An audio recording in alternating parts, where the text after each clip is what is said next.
Welcome back, everybody, to another live reaction here. I'm not a coach. I'm your host, Dave Huerta. Thank you so much for joining us, man, on this Monday night matchup between the Tampa Bay Buccaneers and the Detroit Lions. Man, we got two of the best teams in the NFC going head to head, man. Tampa Bay, obviously, 4-1. Actually, no, they are not 4-1. Believe they are actually 5-1. 5-1, so I will correct that. 5-1 Tampa Bay Buccaneers are going to be going to Detroit, man, to take on Dan Campbell and this Detroit team that is coming off a tough loss against the Kansas City Chiefs last week, man. It was one of the first times we've seen Detroit just be manhandled and basically out-physicaled in the ground game. On defense, it was a sight to see. It's been a long time since we've seen Detroit like that, where whatever they did, they were just not able to stay physically in line with Kansas City. But on the other hand, Tampa Bay coming off an 11-point victory over the 49ers. They have been rocking this season. They look like not only the best team in the NFC, they potentially look like the best team in the NFL right now, man. That offense is borderline unstoppable. That defense, definitely giving up plays, definitely giving up points. But right now, that offense has been able to take care of business, and the defense has just been good enough to win. And we will see if that continues tonight here in the Motor City. All right, man. If you're just joining us, thank you very much. I appreciate you guys. We're going to be doing the early game on Monday. We'll see what we can do about some other games later today. We'll see if it's feasible. I know it's going to be very, very late for some people with that second game. So right now, that we're going to be doing this one, and we'll kind of play it by ear. So, but if you're watching, appreciate you. Have a great. Hope your night is going well, and let's go, man. Tampa Bay kicking it off to Detroit. Jared Goff and this offense going to take the field first after this return to the 25 to the 30 and taken down at the 32.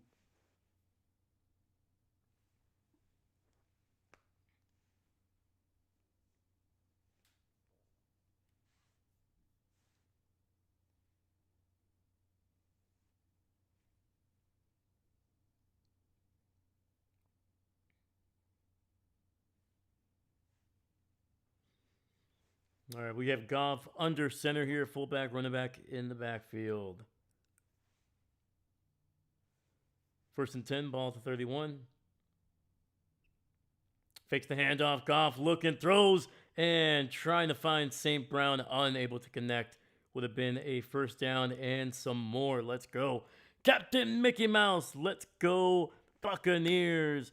Captain, how you doing tonight, man? Good to see you. Good to see you. Hope your Monday went well, my man. Hopefully you're ready for some football.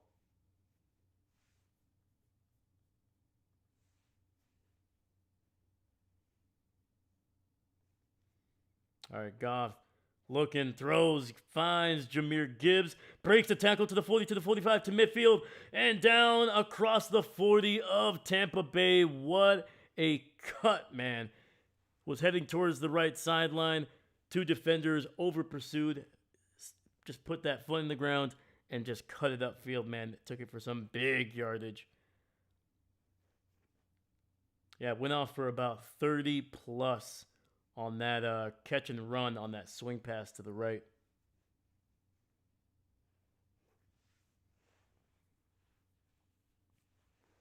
All right, Goff under center here. Single back in the backfield. This one's going to be a handoff to Jahmyr Gibbs. Breaks a tackle and falls forward for a yard on the play. Dahlia, what's going on? Hello, everyone. Happy Monday Night Football. Let's go. It's Monday Night Football. Yes, it is. Got a good game here, man. Two very good offenses. Two defenses that are dealing with injuries and subpar play. So I'm expecting a lot of points. But regardless, man, both of these teams are physical, dominant teams, and it's going to be fun. It's going to be really fun. All right, Goff in the shotgun, running back to his right. Two receivers stacked up on that left side. Handoff to Jahmyr Gibbs. Spin move, and we'll pick up about 2, maybe 3 on the run to the left there. Captain, And DTW Macomb at Ford Field. Oh, right on. Heck yeah.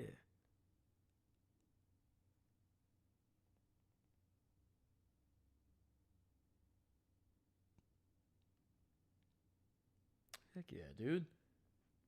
Are you enjoying it? Let's go. All right, Goff under center. Running back to his right, single receiver on that left side.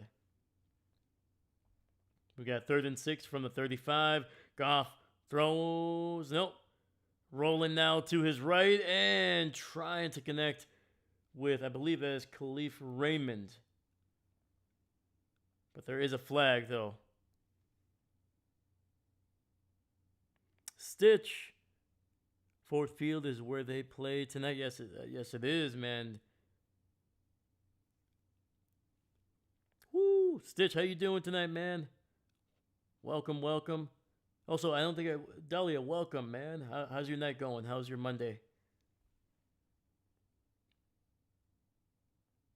I'm good if you're wondering. Absolutely, man. Always wondering, man. I always want to check in on how you guys are doing. But you're doing good, man. That's good. That's good. Awesome, man. That means Monday went well. All right. After the penalty, it'll be an automatic first down from the 30. Run to the left. And Jameer picking up 2 or 3 there. Actually got picked up himself and thrown to the ground.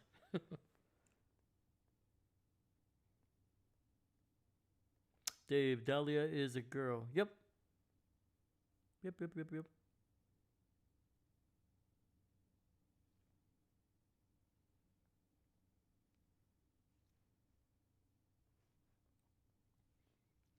All right, we got Goff in the shotgun, running back to his left. 2 receivers on that right side. Looking over the middle, finds his receiver to the 10, to the 5. Touchdown! Amon-Ra St. Brown gets into the end zone. Let's go, man. And if you're new to the channel, we don't turn on the lights until we get our first touchdown during prime time games. And guess what? St. Brown just got us our lights. Boom and boom. Come on. There we go. Just a simple shallow cross there from the right to the left. The defender ended up falling down, and St. Brown literally, he probably could have moonwalked to the end zone the last 10 yards. 6 plays, 69 yards. Nice. And a touchdown for Detroit. Let's freaking go.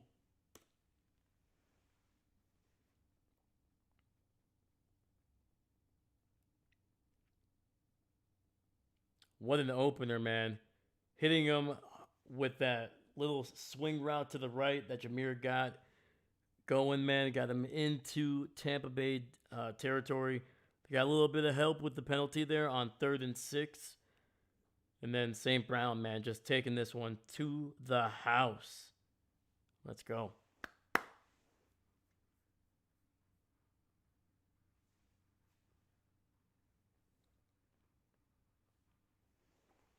I'm doing good. Let's go, Bucs. Let's go. Absolutely, man.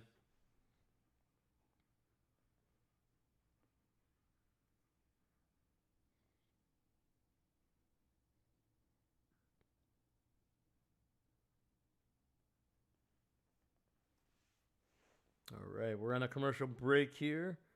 While we're doing that, let's get situated just a little bit here.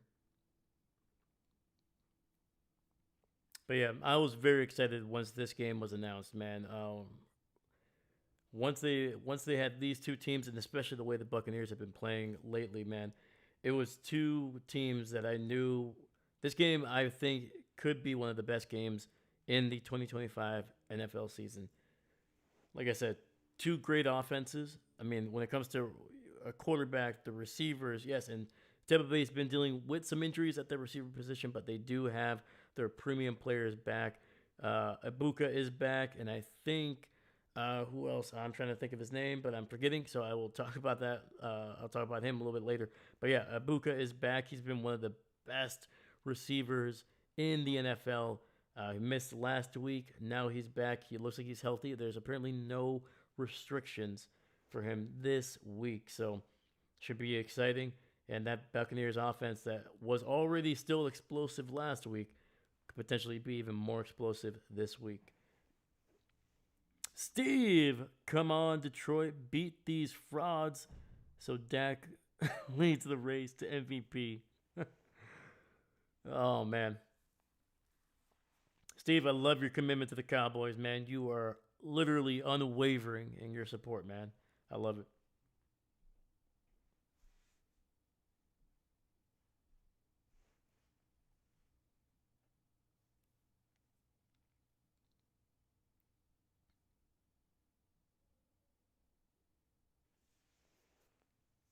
And then we talked about Tampa Bay's offense. Obviously, the Lions, man, they got two premier running backs. They got a great receiver in St. Brown. They also have an explosive, dangerous receiver in Williams. And they have a pretty good tight end as well, man. So, oh, great return to the 35, to the 40. Stays on his feet across the 50 in Detroit territory. But we do have a flag.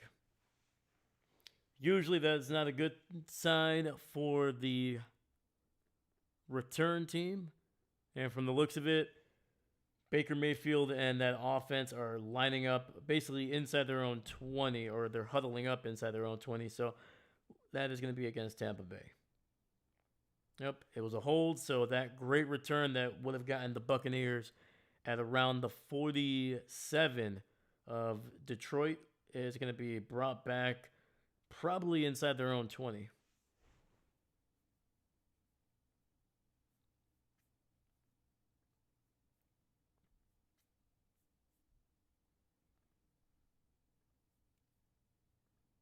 All right, we got Baker under center. Jumbo set here.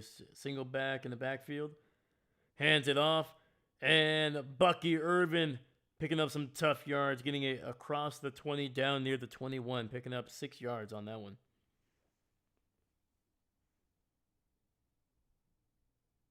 Oof.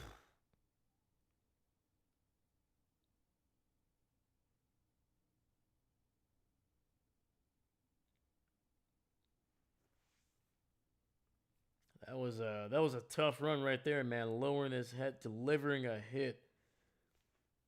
All right, we got 2nd and 5. Baker under center, single back in the backfield. Single receiver on that right side. Play action.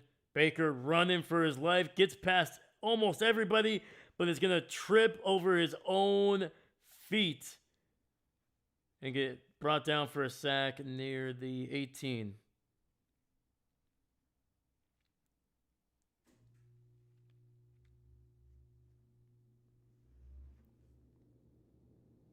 I mean, it was a great job by the Detroit defense, man. They collapsed that pocket perfectly, but Baker able to slip out, and while he didn't make a big play, he was able to save about 6 or 7 yards on a sack. So 3rd and 6 instead of 3rd and very long. Baker in the shotgun, takes a snap, running, delivers a throw, and it'll be about 2 or 3 yards shy of the first. So 4th down coming up.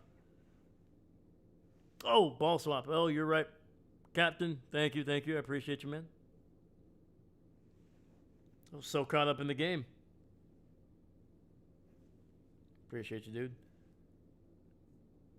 Sweet. Whoa. Captain. Relax, man.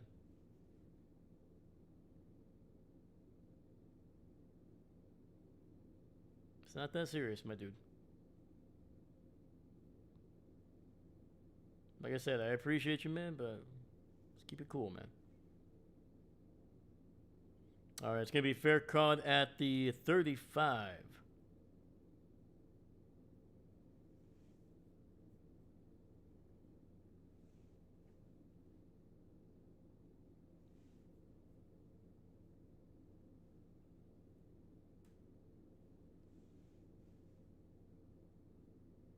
All right, we're going to a commercial break here, so let's look at what Tampa has done so far when it comes to some numbers, man. Once again, their offense has been basically lights out. for most of the season. So that punt did surprise me right there, just a little bit.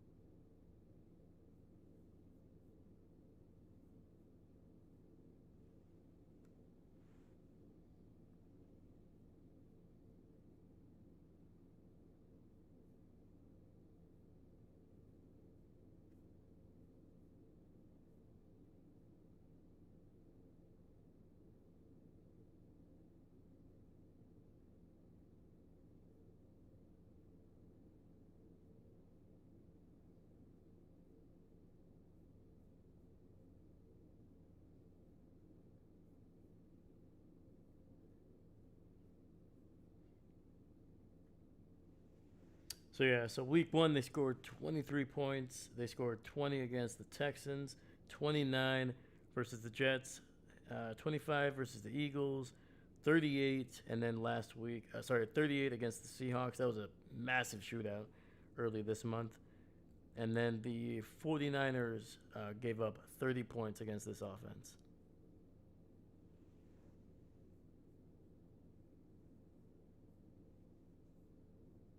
So this team has been hovering, in that 27 to 30 range for most of the year. It's a lot of points, man, and that's it's gonna be tough for Detroit to kind of keep pace with that. They can easily put up that many points as well, but it's gonna be whether that defense can kind of keep them right around that high 20, low 30 range. That's gonna be the difference.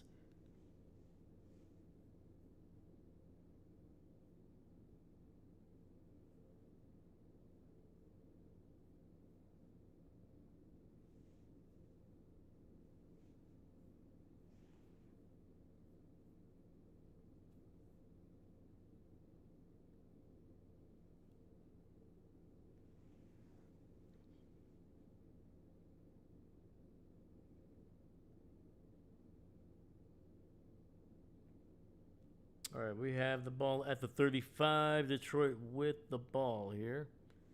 Goff takes the snap, throws to the left there. Once again, a wide open St. Brown, and he will get it near the 40 of Tampa Bay. Dude, it's a very similar route than to what he ran when Goff tried to hit him the first time. Simple, deep out route there.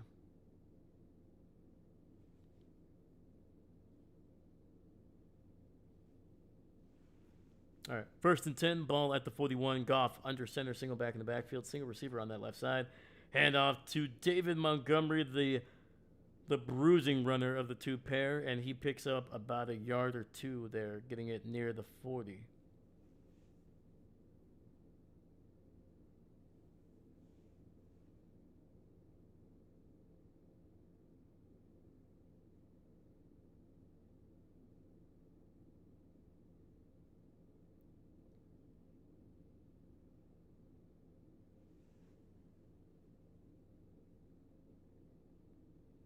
All right, Goff looking play action, dumps it underneath to Laporta, and he will pick up about 4 or 5.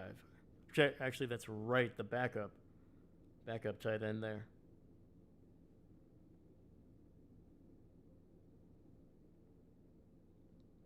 And that'll set up a 3rd and 4 for the Lions here. They're within striking distance. Jake Bates, this is kind of within his range now, right around the 35. All right, Goff in the shotgun, running back to his left. Single receiver on that left side as well. Goff looking, pressured, hit as he throws. That's a fumble, recovered by Tampa Bay.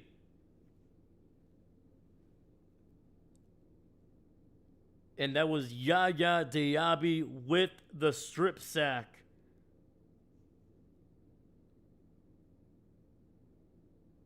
Yep, empty hand.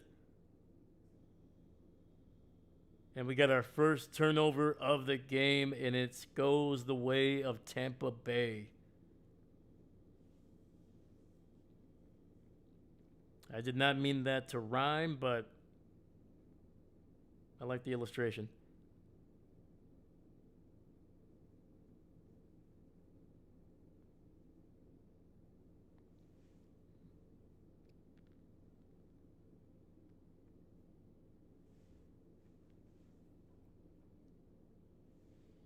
All right, we're going to commercial break, but once again, Tampa Bay getting a turnover here. We'll see what Baker and this offense can do, man. They're going to have a great field position.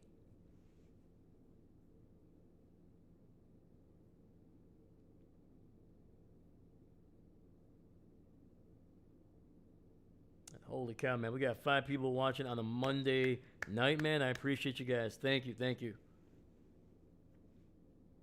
And let me know if any of you guys are new to the channel, man. Hit up the chat, man. We got some great people that come through here, man. So, but thank you for watching.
I'm actually curious of the inactives here for Detroit. I didn't get a chance to see any of those today, surprisingly.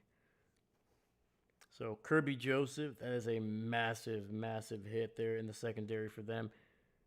Leading NFL's leading interception leader last year, and was kind of on his way for another great season in that category. He's out for this game with a knee injury. So, all right.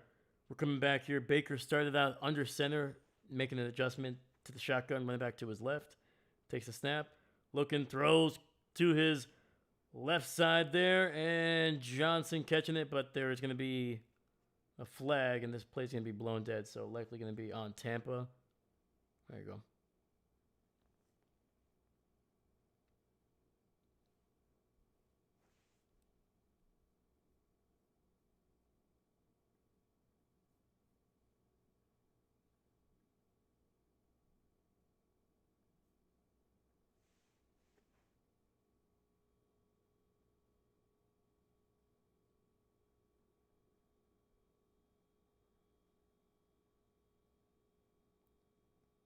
All right, Baker in the shotgun, running back to his left. Throws to that left side and trying to get it to Mike Evans, man. Trying to target the future Hall of Famer on 1st and long. It's good to see Mike Evans back on the field, man. He's missed some time, as have a lot of these receivers for Tampa Bay. And that's the terrifying thing, man. I think for the last 3 weeks they've been without 2 or 3 out of their top wide receivers, man. And as they're getting healthy, man, they're just getting more and more dangerous. Baker looking, throws. That ball was tipped, but it's gonna be caught by, I believe that is Cade Otton for a decent gain, and it should be 3rd and about 6 or 7.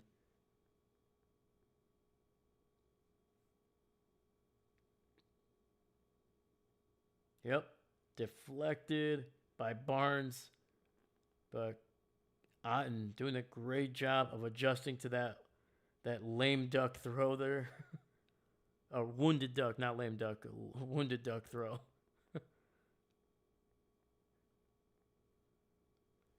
All right, 3rd and 7. Ball at the 44-yard line. Baker throws it over. Tries to set up a wide receiver bubble screen, and that gets blown up by Jack Campbell, man. Able to slip past the blocker and brings him down for a loss of 2. Woo, dude. Jack Campbell, man. I remember when they drafted him, Detroit got a lot of flack for that first round where they picked up not only Jack Campbell but they also picked up Jameer. Everybody's saying, why would you spend a top 10 or top 15 pick on a running back, and then why would you waste a first round pick on an off ball linebacker or off the ball linebacker? And both of those guys have paid off. Jameer maybe more so, but either way, those are two starting players that play pretty darn good ball. That's a win. David, what's going on? I got done with stuff, but gotta walk the dog. Then I will be back. Hey, all good, my man. Say hello to the doggos for us.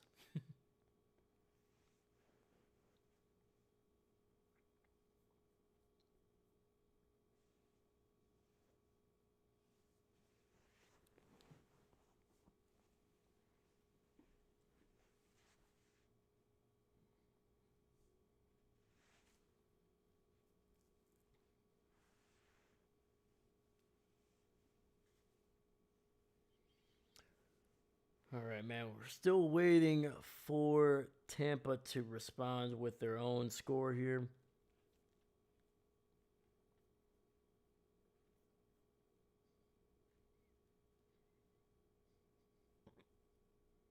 Yeah, so you have some key injuries there. Terrion Arnold and Kirby Joseph, man. Those are two starting players in that Detroit secondary. And it's fascinating to see that Tampa really hasn't been able to.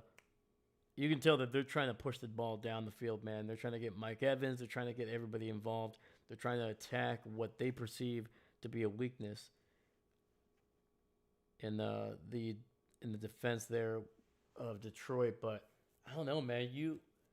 I understand you want to attack them. You got great receivers. You got a good quarterback. Offensive line has been solid this year. But I think you have to really establish the run first. And I know it's gonna be kind of like a coach say, or it's a cliche. Yeah, you establish the run, it helps out the pass, blah.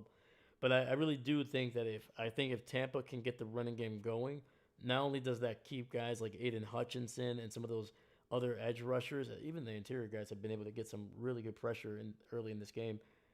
I think it forces them to slow down a little bit, and also it kind of starts to bring in some of those safeties just a little bit down, just a little bit. Keeps their eyes, on the in the backfield just for a half second, and then you can start delivering those throws deep down the field, taking your shots. It'll open up a little bit more because I think Detroit knows that Tampa knows that they have some big injuries in the secondary, so they're kind of playing, you know, that shell, that soft coverage, trying to make sure anything deep is going to be covered. So I don't know. We'll look out for that. Let's see if Tampa starts establishing the run to stop avoiding or to try to avoid punting the ball away like they have the last two drives. All right, Goff under center here, handoff to Jameer, and he picks up 3 yards down to the 17.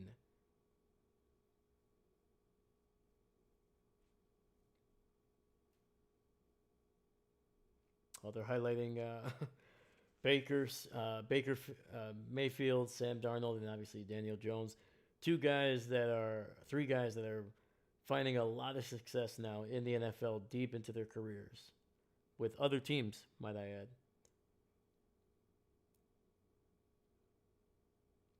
All right. 2nd and 7. Goff in the shotgun throws to the left side. Finds St. Brown, who slips the tackle to the 30 and down and out of bounds near the 32.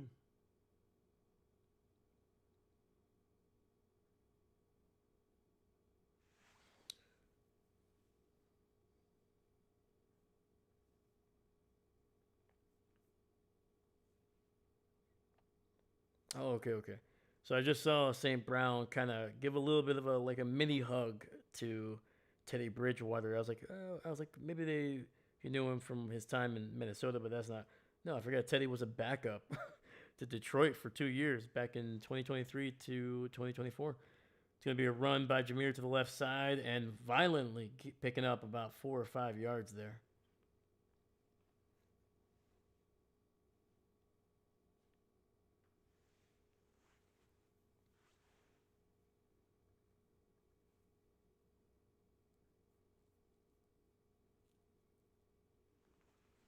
All right, Goff under center, single receiver to the left, single back in the backfield.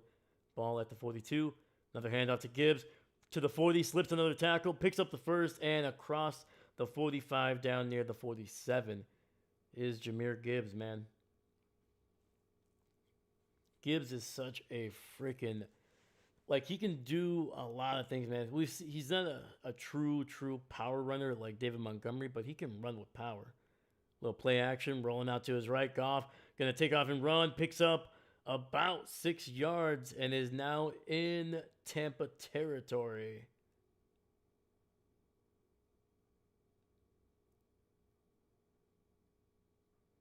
But going back to Gibbs, man, like I said, he can run with some power for sure, but he's such a downhill runner, man. But he's got great moves, man. He stays light on his feet. He's lightning quick with his cuts.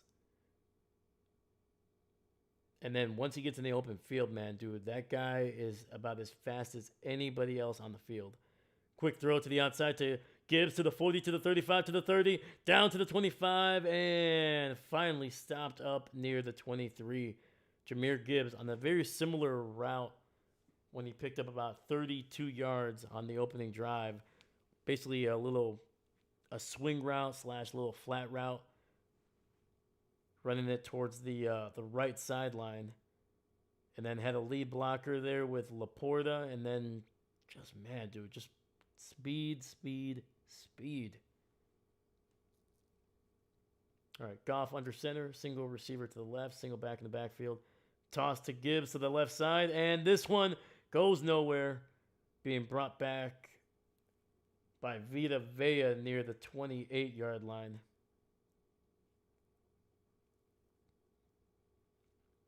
And Vita Vea, man, a guy that has been playing at a high level basically since he was drafted. Just a huge human being, man. One of the biggest human beings you'll ever see. I'm pretty sure he was a. I know he was a first-round pick. I'm just trying to remember. I think out of Oregon. But I'll look that up a little bit later here. Second and 13, ball at the 26 officially, apparently. And throws it to Laporta for a gain of 4. That'll be 3rd and 9 coming up for Detroit.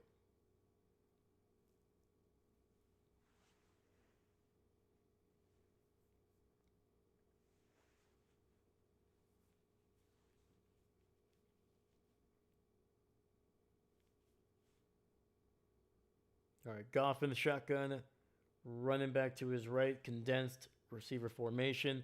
Looking, throws it over the middle, and he will find Raymond for about 7 of the 9 that they needed. 4th and 2 coming up. We'll see what Dan Campbell does here. He likes to be aggressive. You can kick the field goal, go up by 10. But you know this Tampa offense is going to put up points. Plus, Dan Campbell is always aggressive, man, especially once he gets on the opponent's side of the field. If it's 4th and short, likely he's going to go for it. And that's what they're going to do, man. 3 receiver set. Goff looking, throws to the left, and incomplete, trying to target the rookie Tesla, and no flag. Turnover on downs.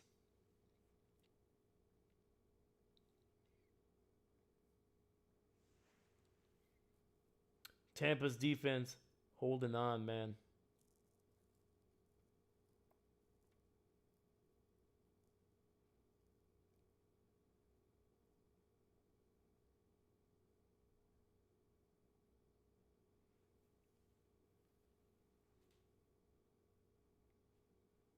And that was number 21, Morrison, for Tampa Bay, man. He was on the coverage. Might have gotten away with a slight tug on the right shoulder pad of Tesla, but wasn't egregious. All right, 43 seconds left in the first quarter here. Baker in the shotgun, hands it off to Bucky Irvin, and he will actually, no, that is Rashad White, I believe.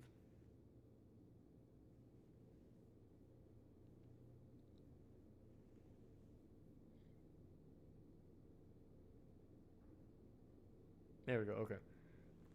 Sorry, I've heard his name be said in two different ways, but I'm like, no, no, no.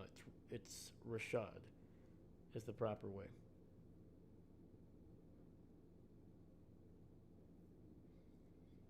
All right, man. That's going to be the final play of the first quarter. When we come back, it'll be 2nd and 9 for Tampa Bay.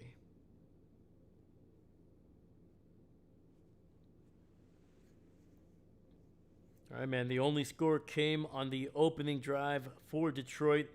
It was a nice little shallow crosser by St. Brown. The defender ended up slipping at the top of the route, and St. Brown just able to stroll in for the first and only touchdown so far in the game.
Holy cow. Actually, no, Bucky Irvin is not even playing in this game.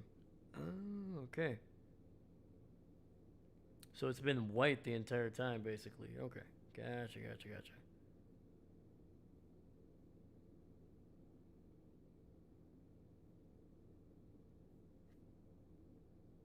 Well, that's interesting. Well, now I need to see who the backup is. And Sean Tucker. Okay. Sean Tucker, I remember, what was it, last year, I think. He was actually pretty solid. Yeah, it says right here, Week 6, 2024, Tucker rushed for 136 yards and a touchdown, plus 56 yards and a receiving touchdown in a win over New Orleans. Yeah, so this kid, the backup, Sean Tucker, he can run, man. He's a big dude too, man. 5'10", but 205 pounds.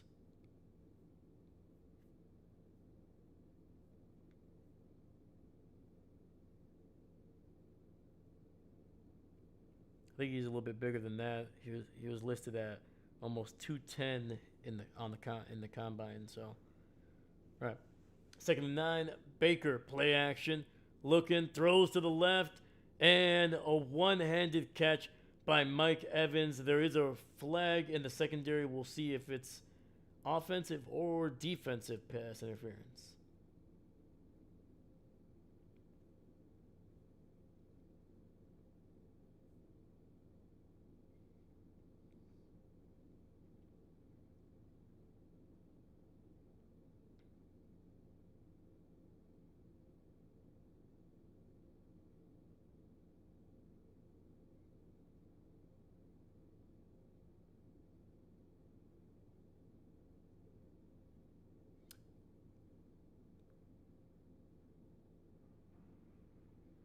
All right, let's see what the flag. Apparently there was two flags. Defensive pass interference and a holding. All right, so both against both against Detroit here, so it'll be an automatic first down, man. Rock Ya-Sin is the guy that was in coverage, man, the former Oakland Raider. Just trying to stay step for step with one of the greatest receivers of the last 10 years.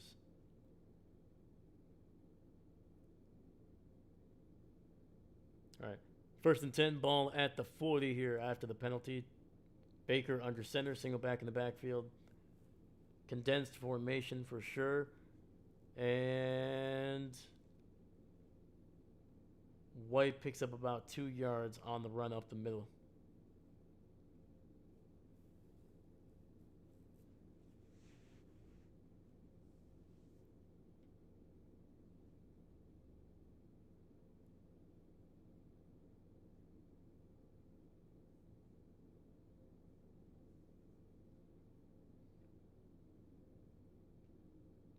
All right, 2nd and 8. Baker in the shotgun, running back to his right. Single receiver on that left side. Looking. He's going to dump it underneath to White. He's got a blocker, and he gets it across the 40 down to the 47. Gain of 5. And that'll be 3rd and 3 coming up for Tampa Bay. Closing in on the 50-yard line.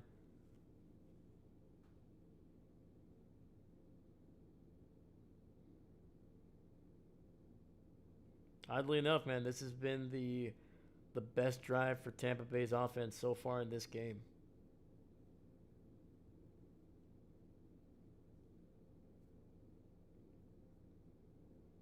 All right, 3 receivers on that left side. Baker in the shotgun, running back to his right.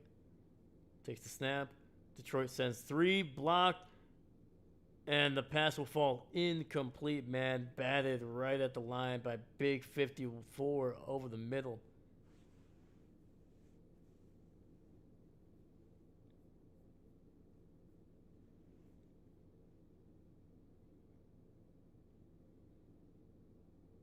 That was a limb, or a Leem, probably. Aleem McNeil, man, 3rd-round pick out of NC State. Getting the big paws up there to force that 4th down.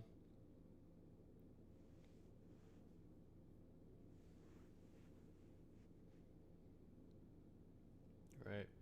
Dixon to punt this one away. This is Tampa's 3rd consecutive punt, man. Have not really been able to get much going.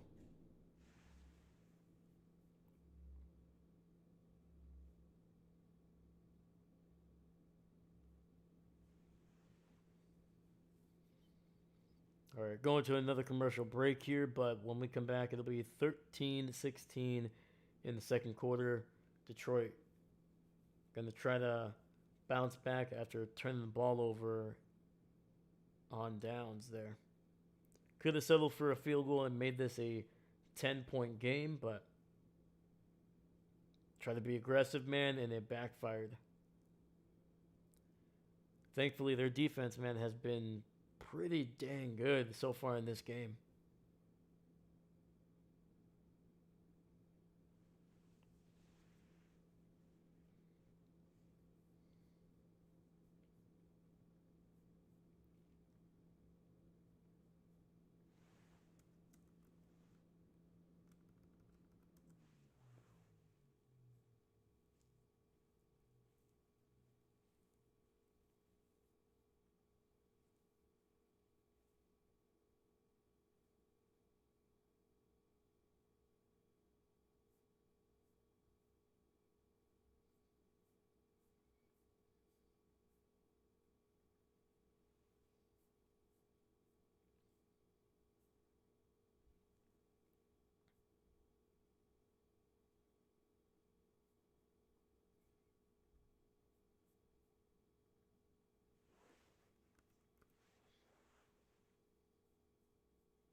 Kind of want to see what Tampa's given up on defense here.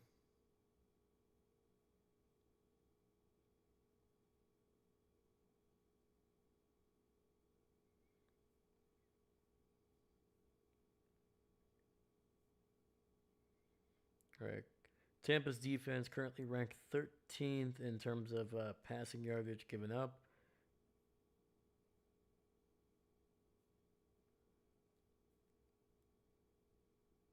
They've given up 10 passing touchdowns. Now I think 11 with this one that St. Brown just picked up early in the game. It was basically in the middle, kind of with Green Bay, with Carolina, Pittsburgh. All right. We're back here. Goff under center here. Single back in the backfield. Play action. And gets it out to David Montgomery on the pass to the right side to the 20-25.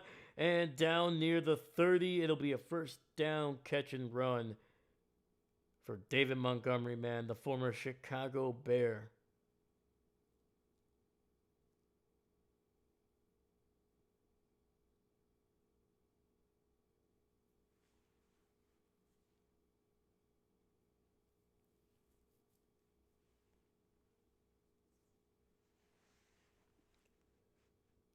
All right, Goff under center, single back in the backfield. Receivers in motion there to the left, single receiver on that right side. And Montgomery trying to get the handoff, and he will get blown up in the backfield. And that is big man Vita Vea again. This one for a loss of 2, setting up a 2nd and 12 for Detroit.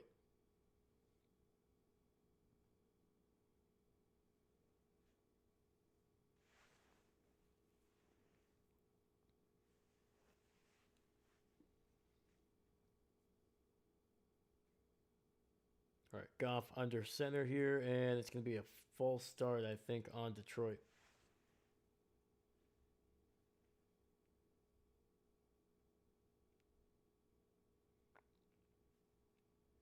And that's going to be on the right tackle, man, Penei Sewell.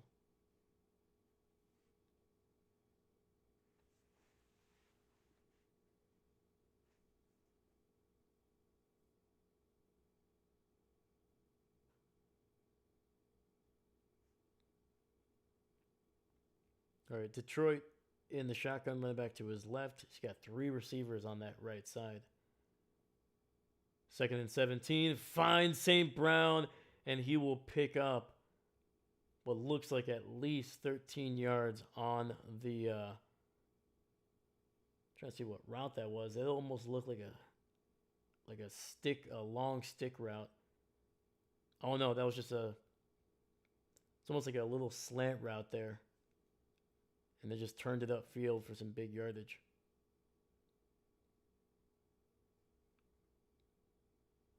All right, we got 3rd and 5, so that was a pickup of 12 yards.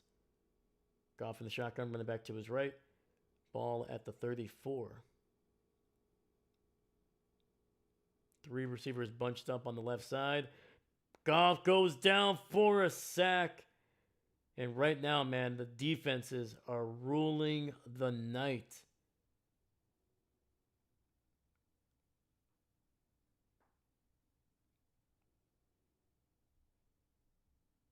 Yeah, Detroit's defense has been able to really put some decent pressure on Baker, has been able to have some great coverage, man.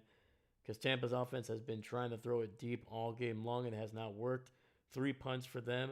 And now a sack here for on Jared Goff, and Detroit's going to punt it away. They also have turned the ball over on downs if you're just joining us. Outside of that opening drive, man, there has been no points, and there's been just punt, or it's been turnover. Tampa Bay got a sacked fumble earlier in the game on Detroit's 2nd drive. And on Detroit's 3rd, they turned the ball over on downs, man. It's been wild. We got 10:08 left in the 2nd quarter. And looks like we're going to go to a commercial break.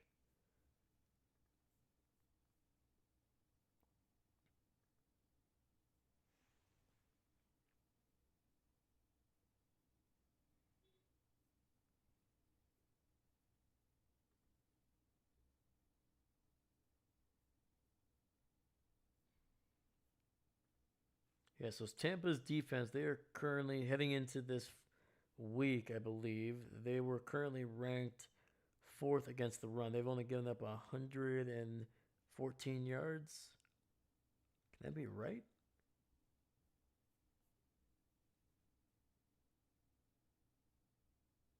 Yeah. Damn.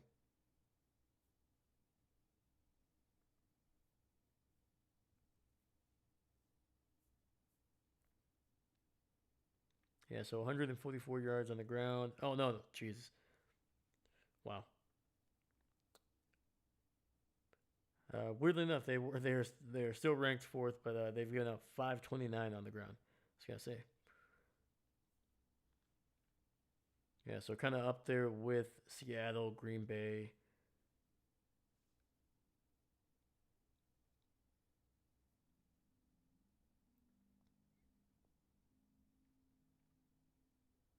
But when it goes to total yards, man, they've been solid.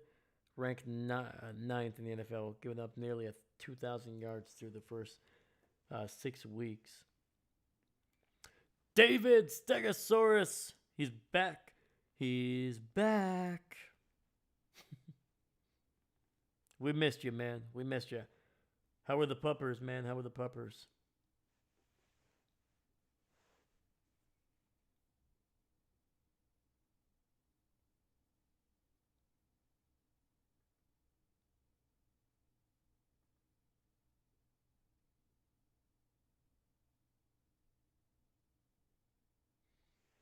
Yeah, this Tampa defense, man, they have struggled. This before this game, they only had 6 turnovers, basically 1 turnover per game, which is not terrible. That's actually twice as much as the Packers have had to this point. All right, we're back here. Baker Mayfield under center here, single back in the backfield, play action, dropping back, throwing to the right, and that'll be incomplete. 2 Buccaneer receivers just knock each other out. Luckily, not intercepted. Johnson running into Mike Evans or vice versa. Ooh, ooh. Oh, gotcha. Jeez.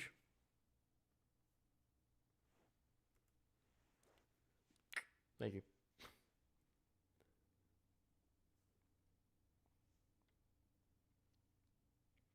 It's been happening all day today. I don't know what's going on.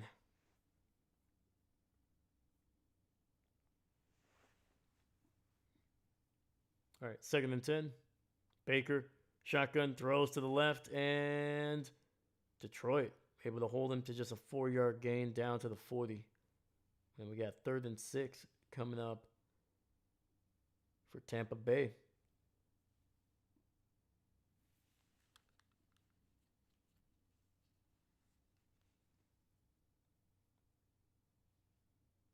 Yeah, look at this. DJ Reed out. Kirby Joseph out. Brian Branch out. Terrion Arnold out. I mean, that's basically your entire starting secondary. All right, Baker running back to his right in the shotgun, throws under pressure and is able to get it out to his tight end. And I think it's going to be right at the line to gain. It's going to be close. Definitely going to be close. Knee is down, and I think it's not the best angle, to be honest with you. I mean, if he's short, it's less than a yard, for sure.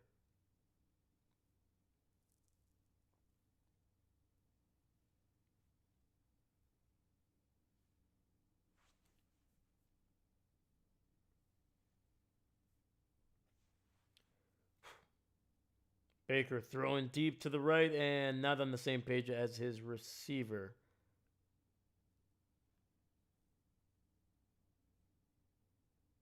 Is that Johnson again?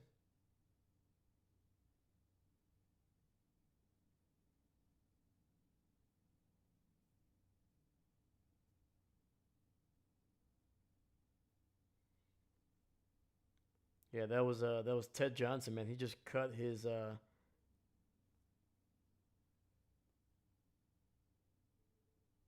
route off. It was basically he just stopped it as like a hitch route, and Baker was expecting him to just keep going deep. It's gonna be a handoff. This one to Tucker there, and he'll get it down to the 50. So a decent gain.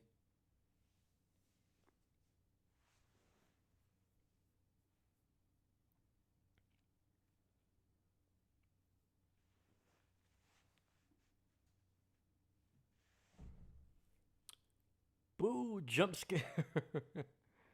What's happening, Captain? What's happening, my dude?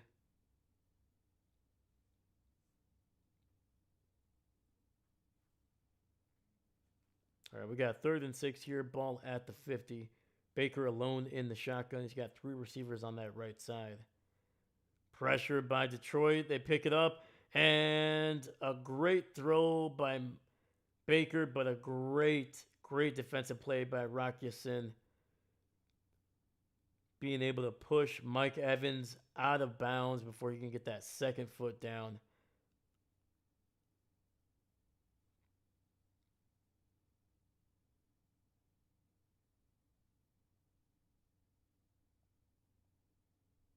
I think Baker could have thrown him a better ball though. All right, 4th and 6 coming up, and another punt for Tampa Bay. This is their their 4th punt, 4th consecutive punt. November 6th is going to be a good Bills game. Hey, let's go, man. Usually the Bills games are pretty good. Yeah, I agree with you, man. That November 16th, let's check it out.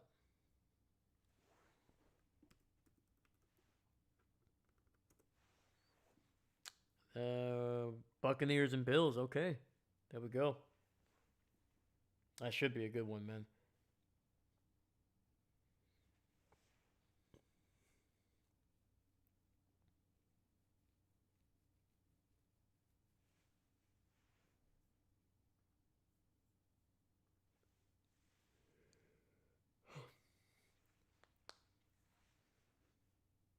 All right, man. So we're on a commercial break. We'll come back and see what Detroit is able to do here. They have yet to really get the needle moving since that opening drive, man. They've fumbled the ball away. They've turned the ball over on downs. The running game is doing okay, but it's been inconsistent. Detroit's D line, man, they are just getting into the backfield, man. Especially Vita Vea, dude. He's been collapsing the freaking pocket, and it's been causing some runs to go for losses. The coverage has been solid, outside of when they try to throw it to St. Brown, who has just been running wild on this team.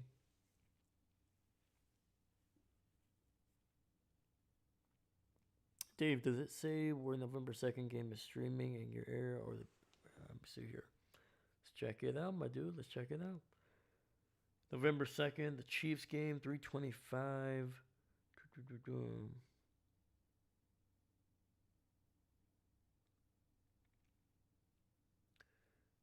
So it is a CBS game, which is not surprising. Both AFC teams there.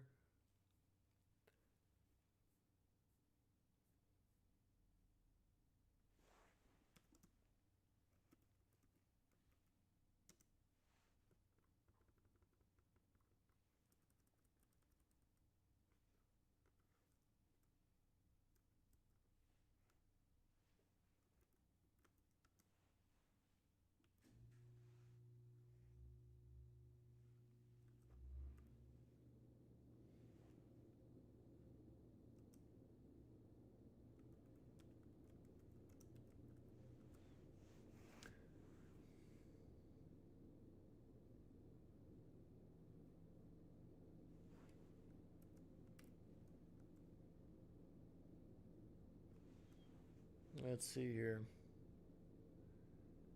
So there's a small chance that I might be able to get that game. So we'll check it out, man. Especially at 325. Should be a pretty good game. It'll depend though. If the Packers are playing that time, I'm gonna have to do the Packer game. But yeah, dude, there's a chance. I think once we get to that week, or leading up to that week, I should say, I'll have a better understanding of which game I'm going to be able to watch. But hopefully that's a game we can, because Kansas City Bills, it's kind of in that range where we should be able to watch that game. But regardless. All right, there's a penalty on Detroit, so they moved them inside their own 10. Hand off to Jahmyr Gibbs. Spin move, bouncing it to the left, and he'll still barely pick up about 4 or 5 yards.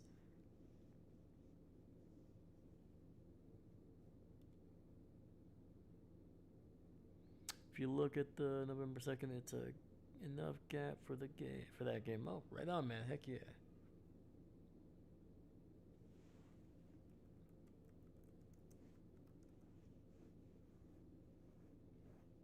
Yeah, so the Packers play in the early games on the second. So yeah, for sure, man.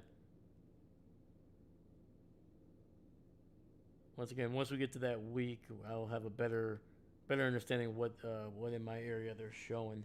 But hopefully it's that game because Kansas City Bills, that should be a good one, and that could be once again that's been a those two have been going at it in the playoffs for the last half a decade, and they've always seemed to be pretty good games.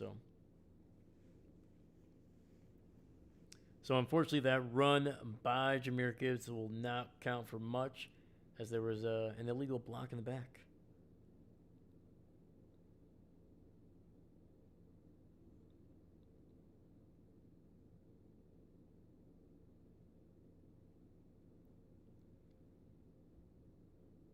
So instead of Detroit getting the ball near the 15, they will continue to move back closer to their own 5.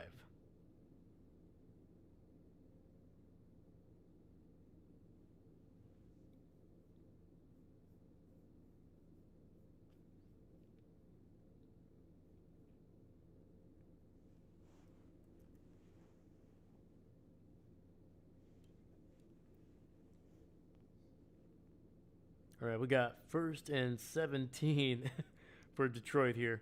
Ball at the 6, hand off to Jameer Gibbs, sheds a tackle, and will get it down near the 9-yard line, so a gain of about 3. And then in comes Antoine Winfield Jr. Looks like he was getting his right eye checked out on the last couple plays.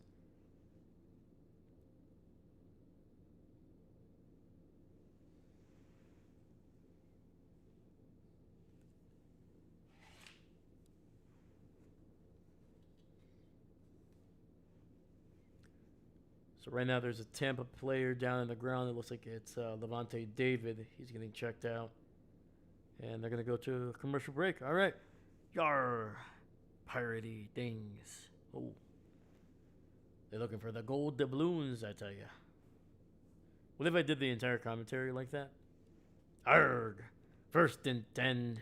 Jared Goff in the shotgun. His running mate to his left. His catching mate 2 to the right. Takes the snap. And plundered he goes down for the sack.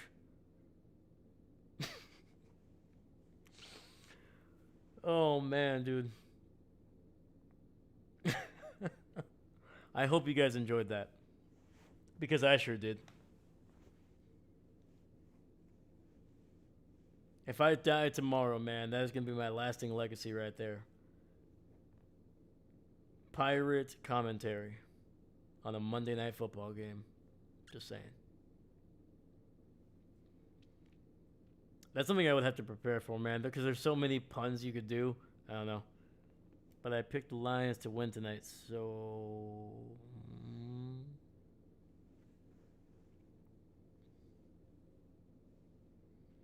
Decisions, man.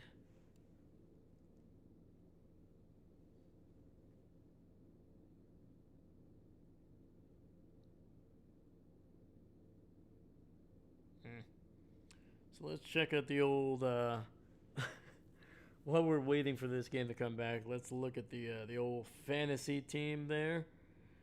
So I came into this game needing about 50 plus points to just take the lead, and I probably needed at least 60 or 60 something to probably secure the win. I have Goff as my quarterback because Josh Allen is on a bye, and I have St. Brown as my receiver. Those are my final 2 players. My opponent has McLaughlin, the kicker for Tampa Bay. And so far, I have shrunken the deficit to just about 17 points. So I think if I can get another 30 in this game, I can potentially win. Goff looking, throws it underneath. Khalif Raymond, and he will pick up about half or maybe actually 8 or 9 of the yards that they needed.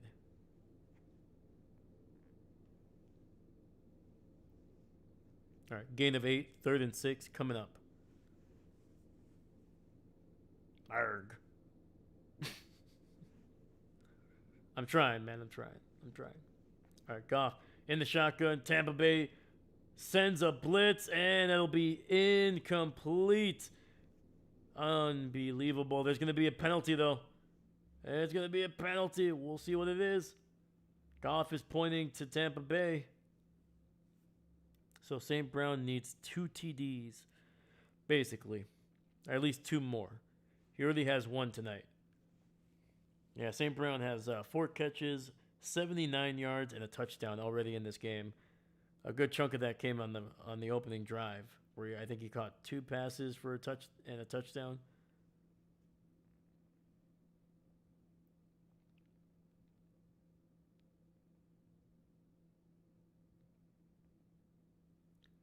All right, they're going to call Tampa Bay for basically a penalty here that'll give it Detroit an automatic first down. Run up the field to the 40, and Jahmyr Gibbs is loose. He's going to the house. Oh, touchdown, Detroit. Literally right up the middle, and then after that, it was a foot race that nobody, and I mean nobody, was going to get to Jahmyr Gibbs, man. Wow. Sonic indeed. Holy cow, man. Dude, I think even Sonic is like, yeah, that's pretty fast. That's pretty freaking fast. Holy cow, man. I was not even prepared. One, the camera kind of came back to the play like, and I mean like a millisecond before the snap. So I wasn't even able to see what the formation was. And Jake Bates tacks on the extra point to make it a 14-0 lead for Detroit with 5:51 left in the first half. Dang. That was the wrong player scoring the TD for your fantasy, though. Yeah. You know. It's all right, man. Hey, I've always I'm a competitor, man. I always want to win. I love competing, man. So I hope I win tonight. But if I lose, but we get a great, entertaining game, hey, I'll take it. I will take it. But that was a heck of a run there, dude, by Jahmyr.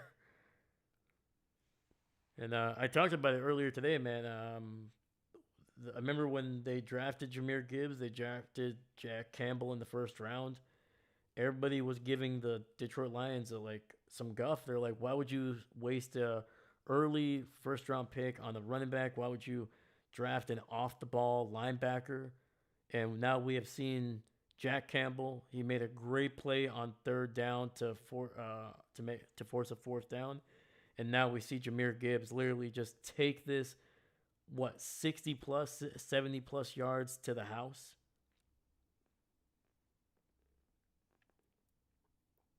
Doesn't matter where you draft the players, man, as long as they're good players and they're impactful. It doesn't matter if they're overdrafted, underdrafted, whatever it is, man.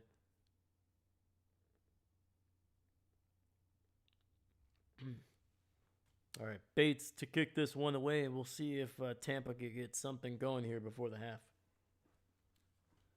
And they will take a knee in the end zone. Baker will have some decent field position on this drive.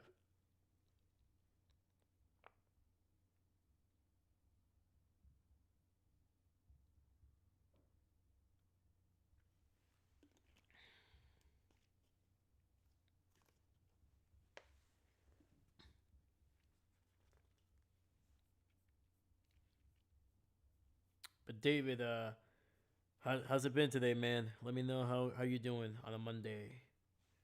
All right.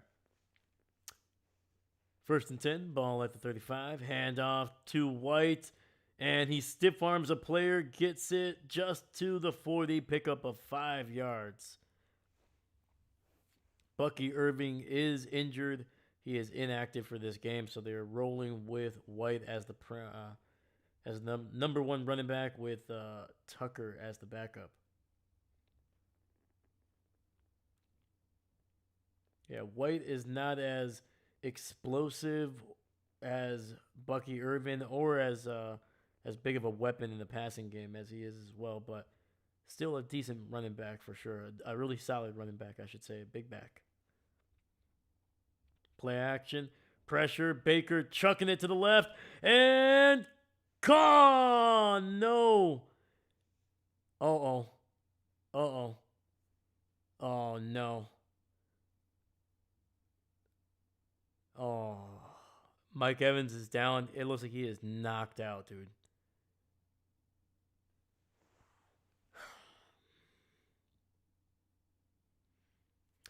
He literally sold out for that catch, man. He dove. Rakisen dove with him. He landed on him.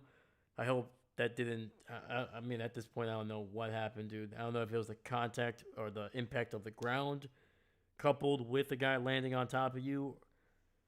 But yeah, dude, it looked like he was. He still looks like he is still trying to just wake up.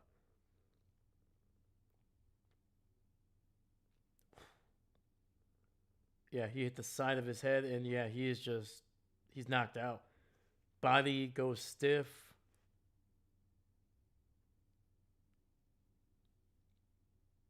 Oh yeah, dude, that whole right side of his helmet just smacked the turf.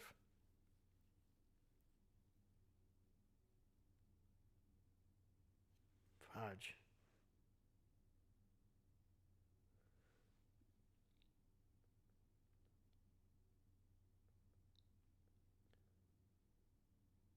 They're trying to see if he can get up, but he is not really being like he looks like he's still out of it. Yeah, he's on the one knee trying to, like every time he tries to get up, he goes back down.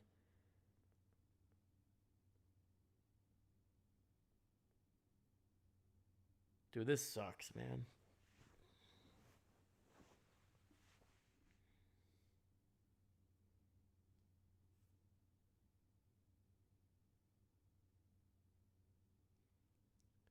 All right, so he's on his feet, but he looks like he is like barely, just barely able to get up. I say barely able to stand up, I should say. Watch. He's standing taller than everybody else. Helping, yeah, yeah. I'm not sure. I'm not sure. Yeah, Mike right now, like he's being basically led to the sidelines. His eyes are closed. All right, well, looks like the game is back on here. I think the play clock is running now. So, but yeah, dude. Hopefully Mike Evans is okay, man. Because like I said, he's one of the greatest receivers. He's gonna go down as a Hall of Famer once he retires, man. It's not gonna take long for him to get into the Hall of Fame. And he's dealt with a lot of injuries, man. I just hope he's healthy. So, all right, Baker takes the snap, pressure. He's gonna run. He's gonna get sacked. Back at the 34, and this Detroit defense, with all the injuries that they have been dealing with, especially in the secondary, they're basically their entire starting secondary is out for this game, and they have just done an amazing job of not giving Baker anybody to throw down the field to. And the pressure's been getting there too. Whether it's a run, whether it's a pass, man, Baker has been kind of having to move. And Detroit's defense, man, holding up again, forcing Tampa Bay to punt.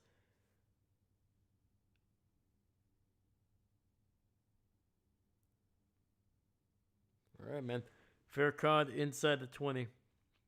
Dahlia, he looks wobbly as F. No, he does. Yeah, I'm not exactly sure why they're. Uh, I mean, I think they were just. It was either get him off the field under his own power, which who knows if that's a good thing or a bad thing. Luckily, it was not like a neck injury, which is good. Otherwise, it was bringing out the cart, which,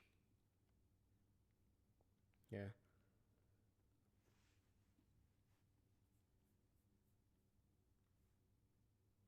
yeah. But either way, hope the best for Mike Evans, man.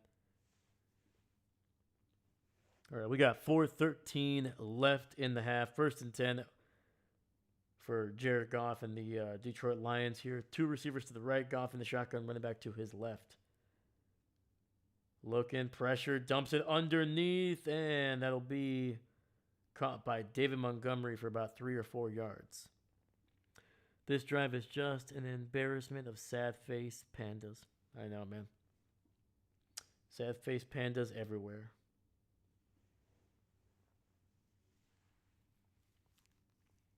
Oh, Steve! Holy cow! I missed your chat, my dude. I'm sorry. BM is bad. Dak is better. Thank you, Detroit, for exposing him and telling the truth to people. Throw to the right and a great back shoulder catch by Jamison Williams, man. There's a flag, though. We'll see who it is.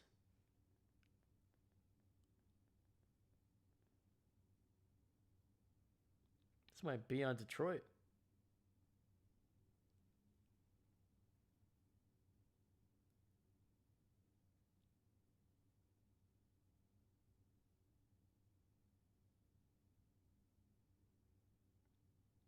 Oh, no.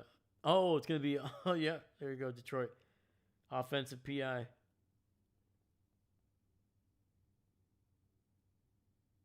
They're saying he pushed off of McCellum.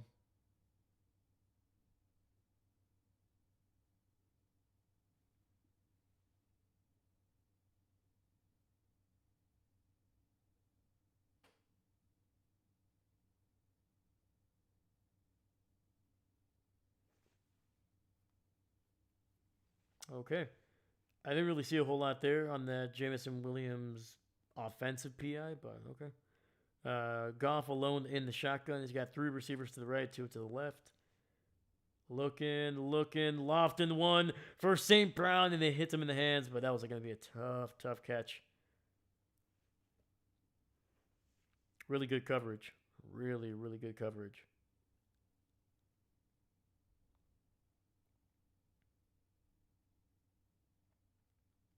All right. After the incomplete pass, it'll be 3rd and 15 from the 8.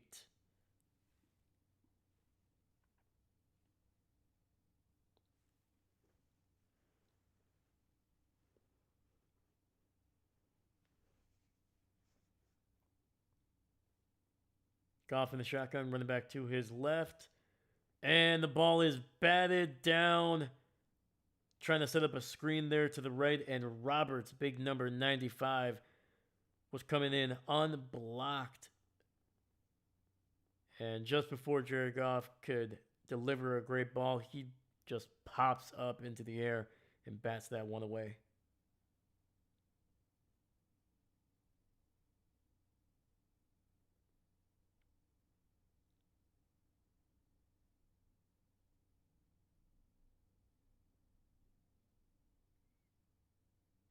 All right, so going to be a punt here for Detroit, and Tampa Bay going to get a second crack here before the half. It's going to be a decent return across the 35 down to the 37. And the Tampa offense is going to have 2 minutes and 52 seconds to see if they can get their first points of the game. And not a good sight. Mike Evans being led away on a cart.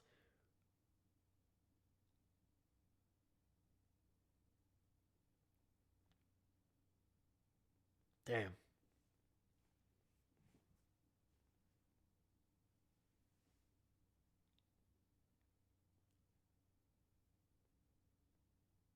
All right. 5 receiver set. Baker in the shotgun. 3 receivers on the right side. Pressure from the edge. Gets it out to number 17. There's a fumble. And it's recovered by Detroit. Aiden Hutchinson falls on that one. A great play by the Lions, man. Number 21 punching that one out, dude. Holy cow. Oh, yeah. Robertson, man.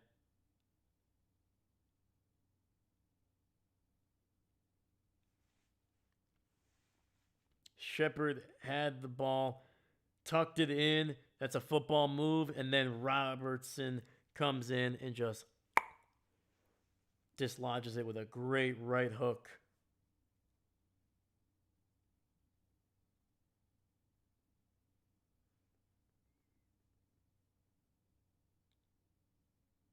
That was awesome. That was awesome. Well, it didn't take long for Tampa Bay to lose the ball. Jeez.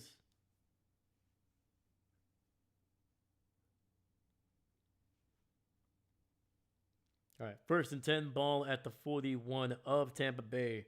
Detroit with the ball back after recovering the fumble. Handoff. Montgomery breaks the tackle and will get it down near the 35, picking up 6 yards on that run.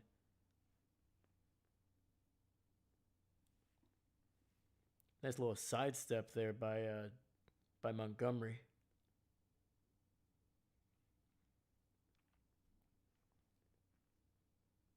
All right, Goff under center here, single receiver to the left.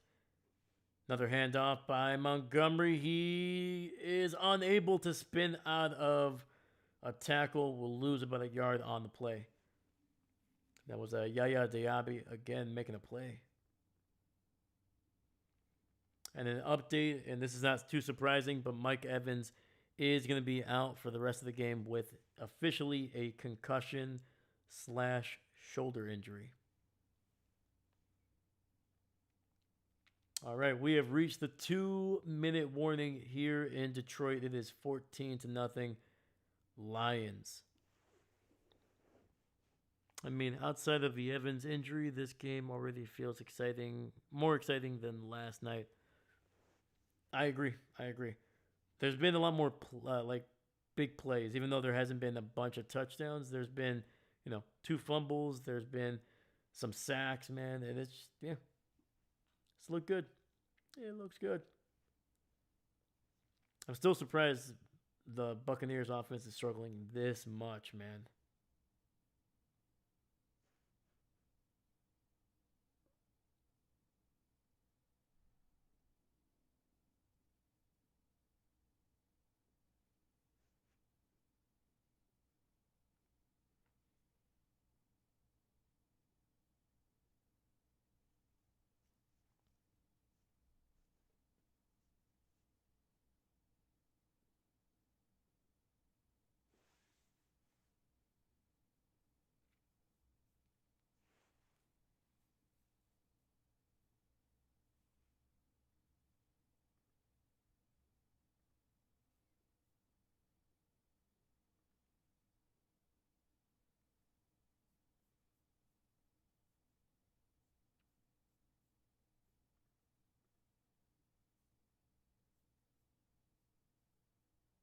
Sorry, I'm just looking for updates here.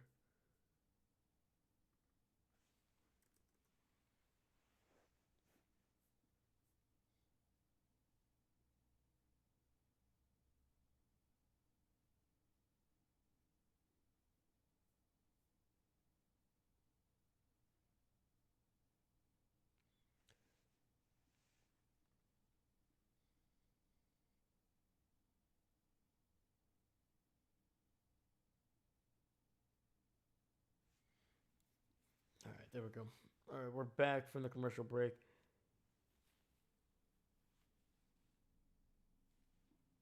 Just imagine Detroit do what the New York Giants did and blow all this.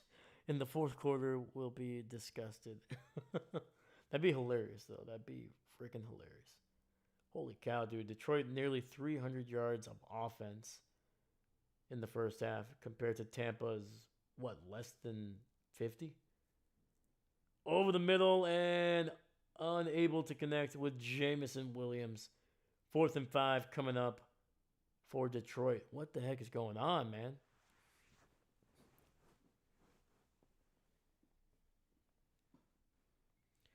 All right, well, outside of a Jake Bates field goal attempt here from 64, Detroit unable to make the Buccaneers pay for the fumble. Oh, sorry, not 64, 54. My bad. Forgot they were already in Tampa. Oh my goodness. Jake Bates misses this one.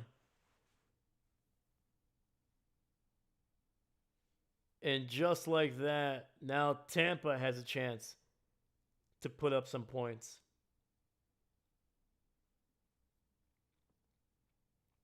Oh, that thing looked ugly as heck, man. That thing was sidewinding the entire way.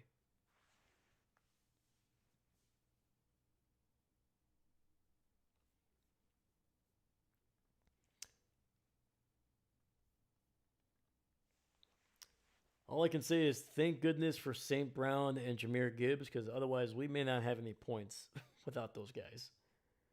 All right, Tampa. Shotgun. Baker throws it underneath, and it might.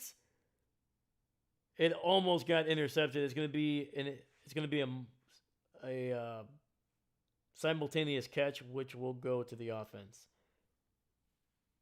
Mullet nearly snatching that one from Cade Otton.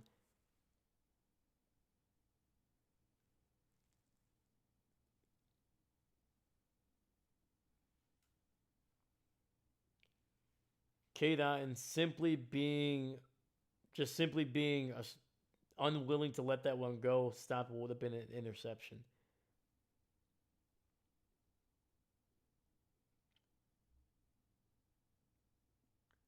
Are they okay? There's going to be a booth review. Are they saying he picked this off?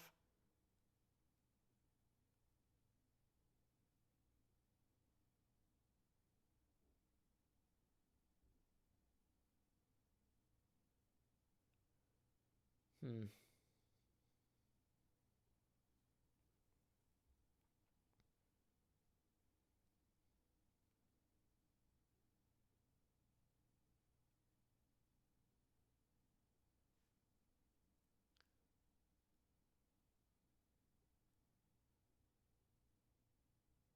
So I'll say this: Mullet does have definitely more control of it, but is it still considered a simultaneous catch? Because Otton's arm is always it's basically in between the defender's hand and his like he's never it's never just like Kate Otten just started wrapping his hands around well after the he lost possession of it. His hand is always in between and never really leaves um, his grasp as well.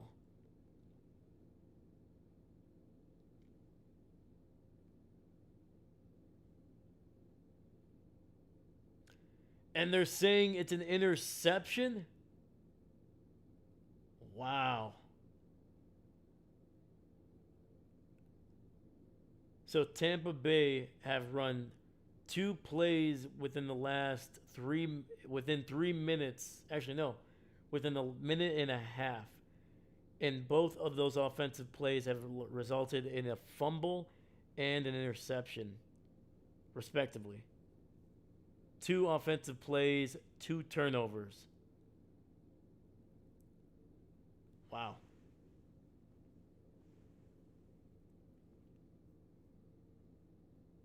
So apparently Tampa just doesn't want to play offense today. They're just like, nah, we're gonna see if we can, how many pick sixes our defense can get. That's how we're gonna score points. It's been too easy for us offensively to put up points. We'll do it the hard way now. Hand off Jameer Gibbs, and he goes for a gain of 1. Second and 9 coming up.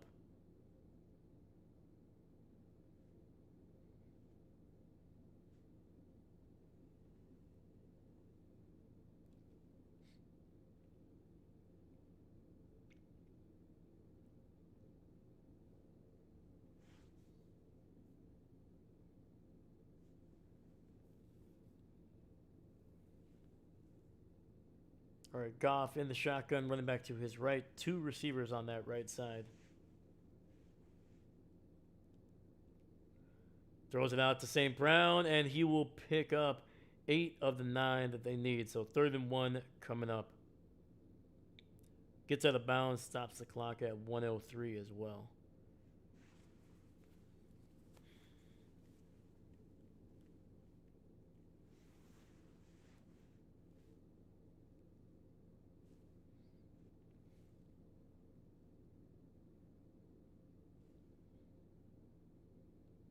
Dude, if St. Brown can score a touchdown here before the half, that'd be perfect. Perfect. All right, Goff gonna take this one himself, and I think he's gonna get the first.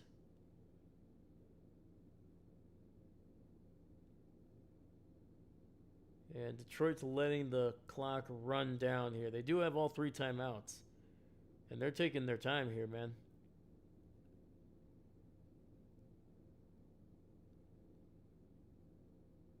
All right, well, they let 10 seconds run off the clock.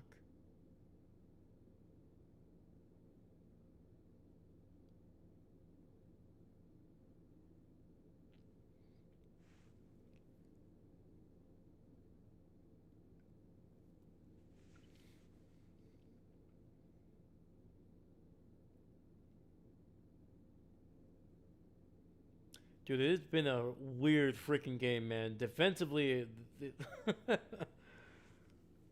defensively, Detroit has been really solid. Haven't given up any points. Have gotten 2 turnovers in the last 2 offensive plays for Tampa Bay. You know, they have the only points in the game so far. Goff in the shotgun. Pressure down, he goes back at the 48. And that is a corner blitz coming from the right side there, man. Goff never sensed him until it was way too freaking late.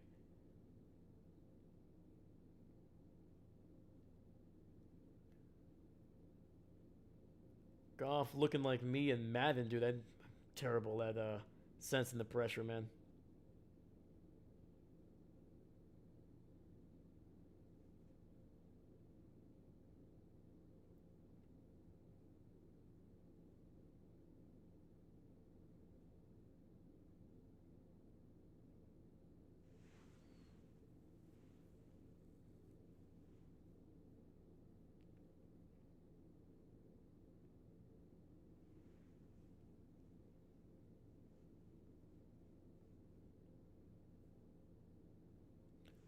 Throw, and it's intercepted. Jared Goff is picked off. Tampa Bay will get it down near the 43. 20 seconds left. Jamel Dean. Jared Goff trying to force the ball to St. Brown, which I do appreciate, but come on, man. You're also my quarterback. You gotta keep it clean, man.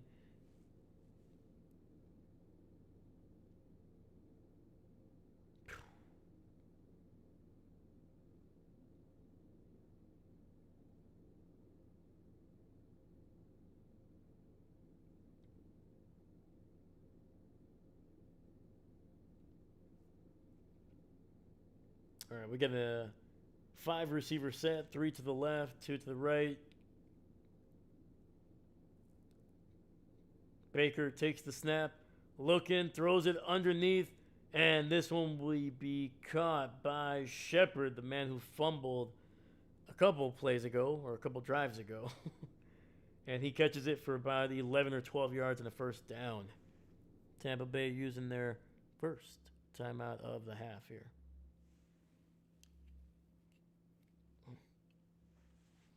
I still say it's more interesting than last night. Also, it sounds like Steve is afraid of Baker Mayfield succeeding. Ooh.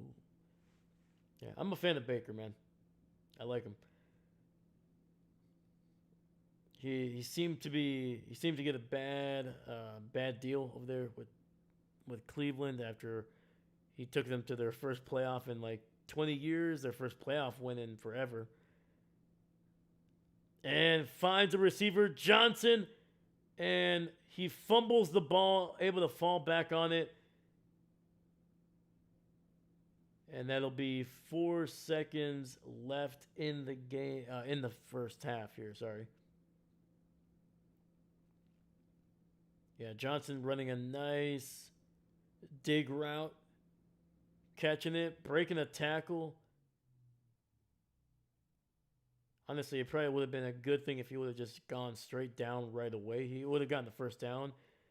By going backwards, one, he lost some yardage, and he also used up more of the clock. All right. Chase McLaughlin in for this 53-yarder. Let's hope he misses it.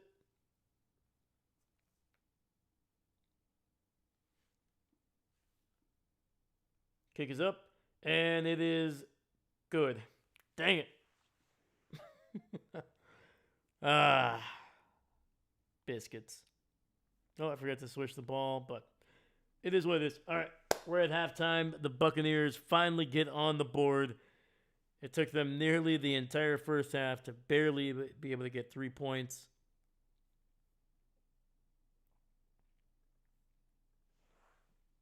Wham, and bam. Dahlia Rushkus Butterfingers. Just add popcorn. There we go. Just butter up that ball, man. Just gotta throw a little butter on that one.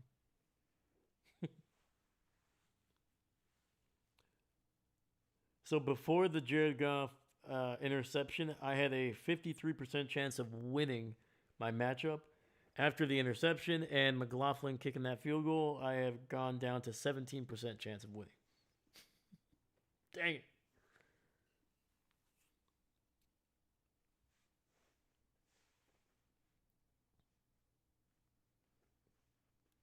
You know, life comes at you fast, man.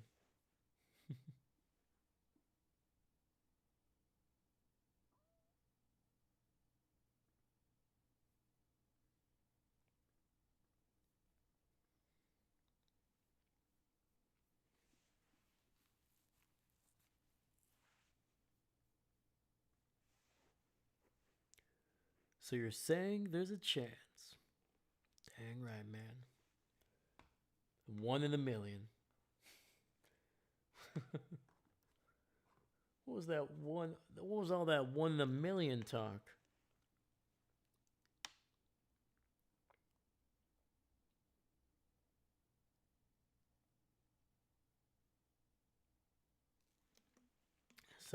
Such a great movie, man. Sequel to that one was god awful. God awful, but that original one, prime comedy, man.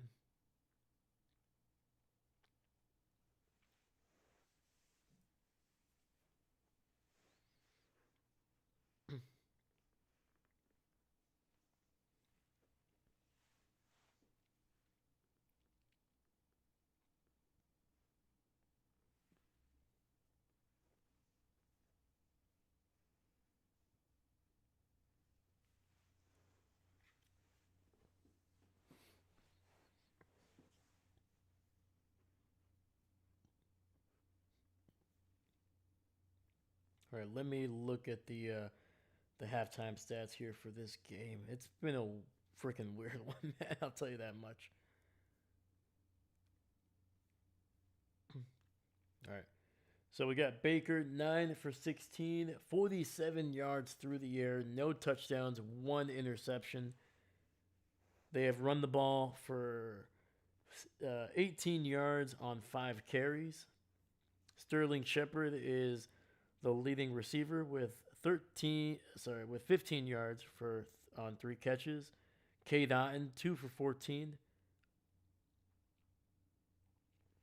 And weirdly enough, man, even with Amika Buka and Mike Evans, unfortunately out for this game now with a concussion, a really, really, really bad concussion.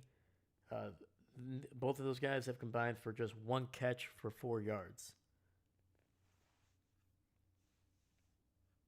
Tampa's defense has 2 sacks, one by Tyke Smith and Cerveka Dennis with a sack, and then Jamel Dean obviously with that interception just before the half to help set up Tampa Bay with the field goal. And then Jared Goff, 13 of 19, 183, 1 touchdown, 1 interception. Jahmyr Gibbs, 11 carries for 107 yards and a freaking touchdown, which was literally borderline lightning. Just seeing lightning just kind of streak across the field. Freaking fast human being.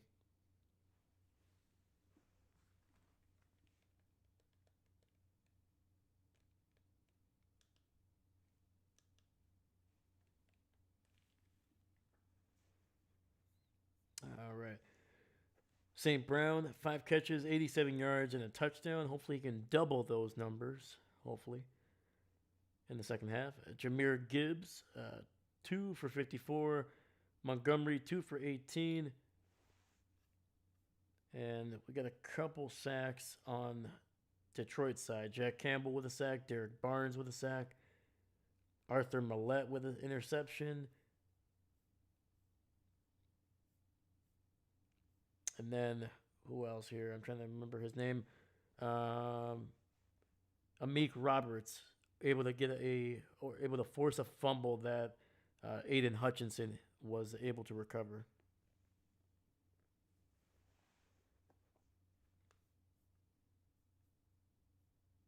So yeah, when you look at the numbers, man, holy cow. Total yards, Tampa Bay 58 yards.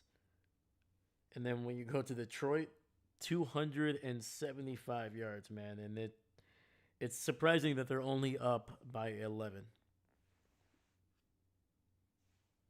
First downs, 4 for Tampa Bay, 11 for Detroit.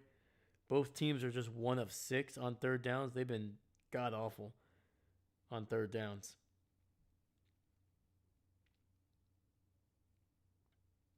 And Tampa Bay has punted 5 times on their first 5 drives before finally losing the ball on 2 turnovers. Basically, they had the ball 8 times in the first half. They punted 5 times, turned the ball over twice, and then on their final one, able to kick a field goal.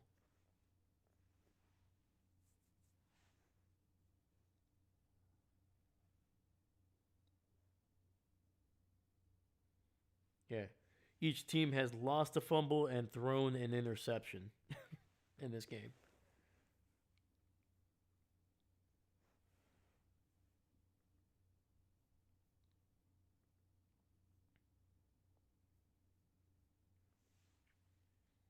So, yeah, what does Tampa Bay have to do?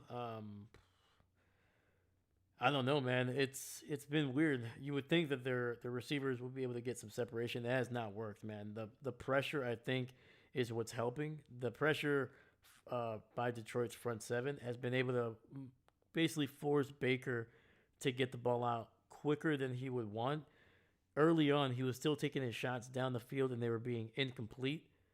And now you're starting to see him just kind of dump it underneath as quickly as he can to try to see if somebody else can make a guy miss and get some yardage going. And not even that is not working, which is crazy. The running game is not helping. Like I said, they've run the ball 5 times for 18 yards. That's not going to do it. They're obviously out their number 1 running back. But White is not a new back, man. He's proven that he can run in the NFL. So this Liam Cohen, Liam Cohen is now with the Jags. Sorry, this offense for Tampa Bay is gonna have to find some different ways to get going, man. They're gonna figure out something in the half. Like if they can run the ball, great.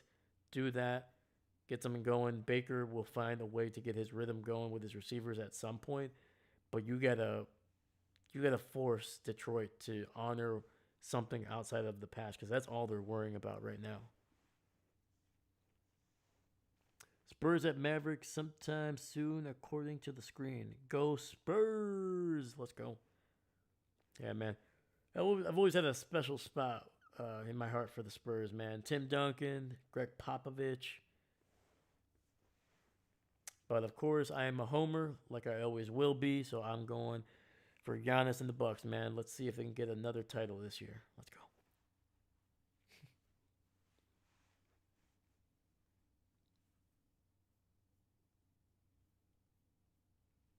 Plus, I like that Giannis has. He could have easily gone anywhere else. He could have gone to New York. He could have gone to L.A. He could have gone to one of the other Texan teams down there, or even Miami, somewhere. He could have gone somewhere, gotten a lot. I don't want to say a lot more money, but could have gotten about the same amount of money, basically, just with a bigger market, probably some bigger deals in terms of marketing. Could have done all that, but he wants to stay right now with Milwaukee, and I appreciate it. I had a chat friend who was a Spurs fan, so I said, sure, I will root for them. That's my reason. That's fair. That is fair, man. Yeah, the Spurs always seemed like a team that just like if you liked basketball, man, you were well, even if you didn't root for the Spurs, you were like, you know what? All right, they do it right. Could have gone to Denver. Could have been a cowboy. Could have learned to rope and ride. I mean, dude, I don't know. He might be too tall to ride a horse, man. I think he could literally be above a horse and still be on. Like he could stand up, not have to sit down. That'd be a little too much, man. I think the horse would be like, you know what, dude? How about we do this? How about I ride you, and we go somewhere?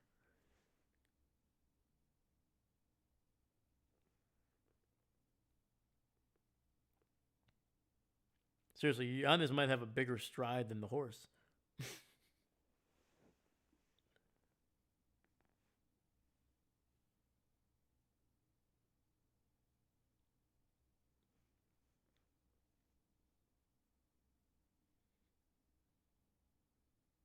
Yeah, I saw Giannis play for the first time. I think it was close to 2 years ago now.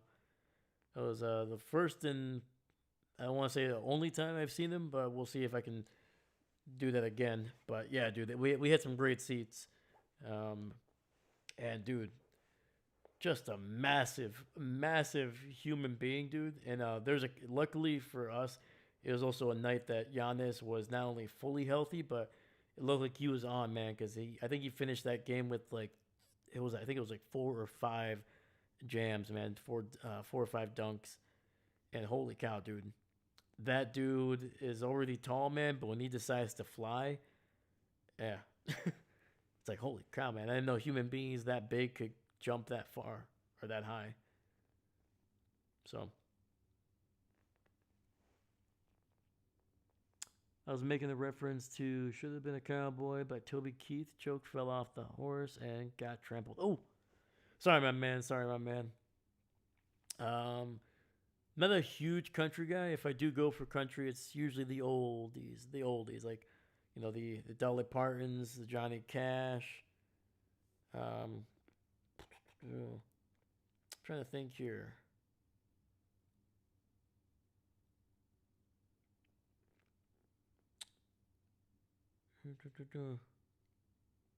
Trying to think of more artists, but they're not coming to mind right now.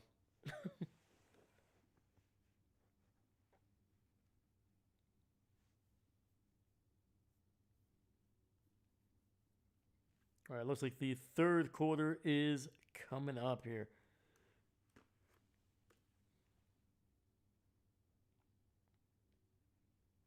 Should Have Been a Cowboy by Toby Keith. All right, I'm gonna have to check that out, man.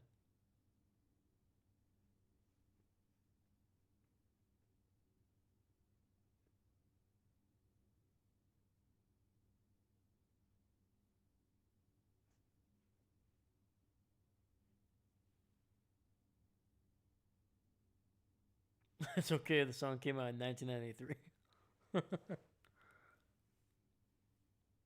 In the 90s, man. Ooh, there you go, man. I'm gonna have to check it out though. 90s country. Take it.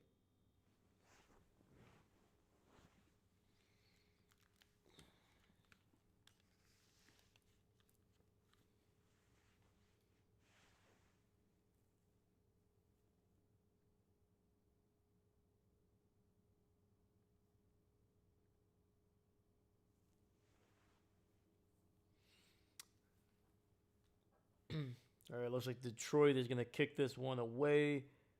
We're gonna see Baker Mayfield and this offense start the third quarter. See if they can get something going. All right, caught at the 11 to the 20, 25 to the 30, and spins his way down near the 33.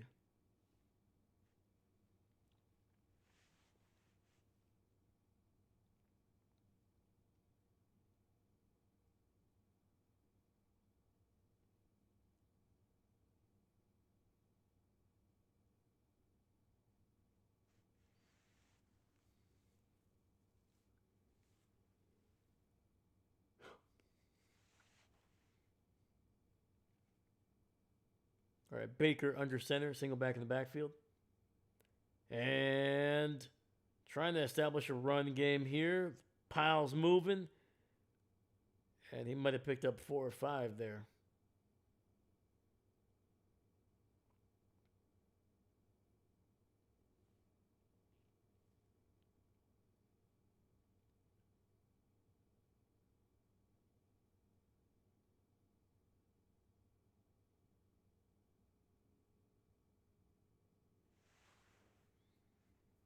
Yeah, but when it comes to country songs, I think I'm trying to think of what my favorite is.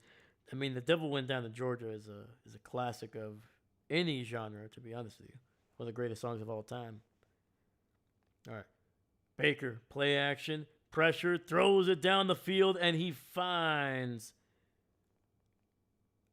Is that Ibuka? There it is.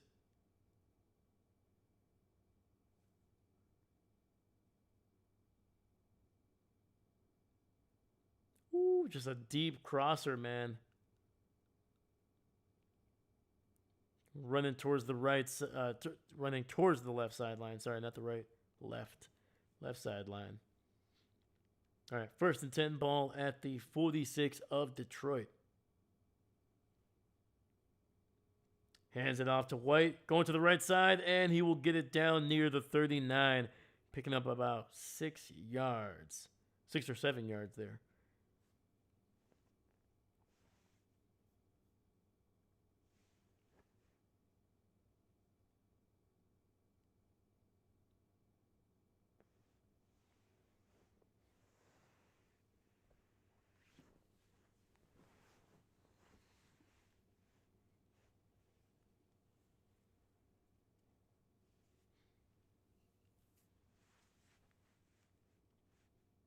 Second and 3.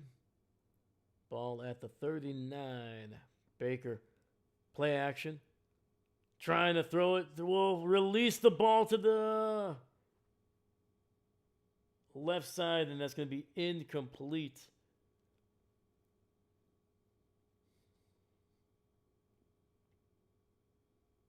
Trying to get it to the rookie. Oh, great freaking route, man. Baker needs to hit him. Hit the defender right in the helmet.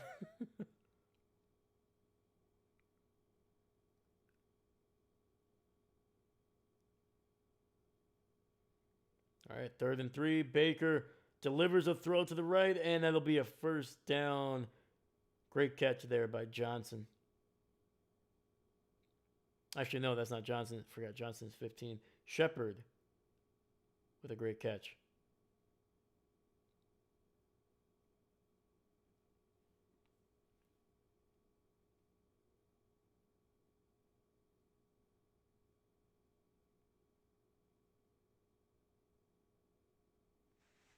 1st and 10, ball at the 36. Baker under center, single back in the backfield, single receiver to the left. Hands it off to White, going to the right side, and fumble! It's a fumble!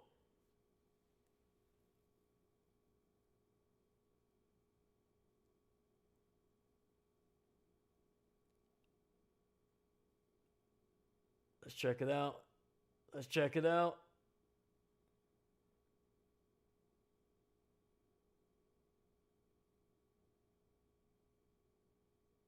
Yeah, I don't. Oh, it's going to be close. No, they're saying no fumble. 2nd and 9.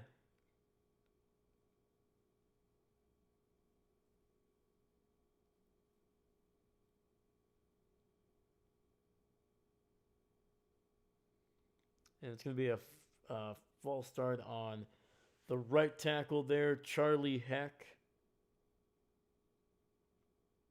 Speaking of country, man. Charlie Heck as a country singer's name. Probably sell a couple albums like that.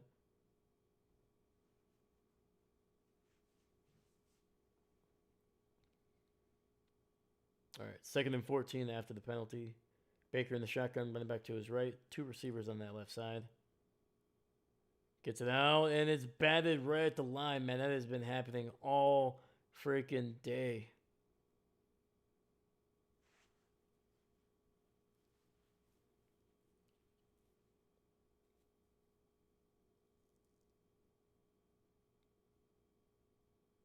Yeah, Baker trying to get that to Tez Johnson and Barnes, the guy that nearly got the fumble on the couple plays ago, able to jump up and just bat that one away. That's going to force a 3rd and 14 at the 39. All right, 3 receivers to the left. Baker in the shotgun, takes the snap, throws to that left side, and Tez Johnson getting it down inside the 30, down near the 28. He'll be about 2 yards shy of the first.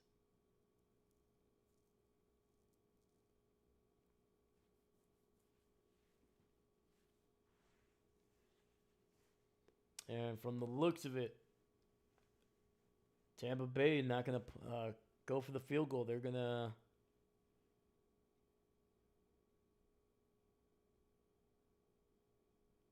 for it. All right.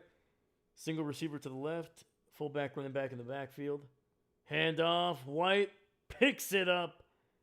First down and inside the 25.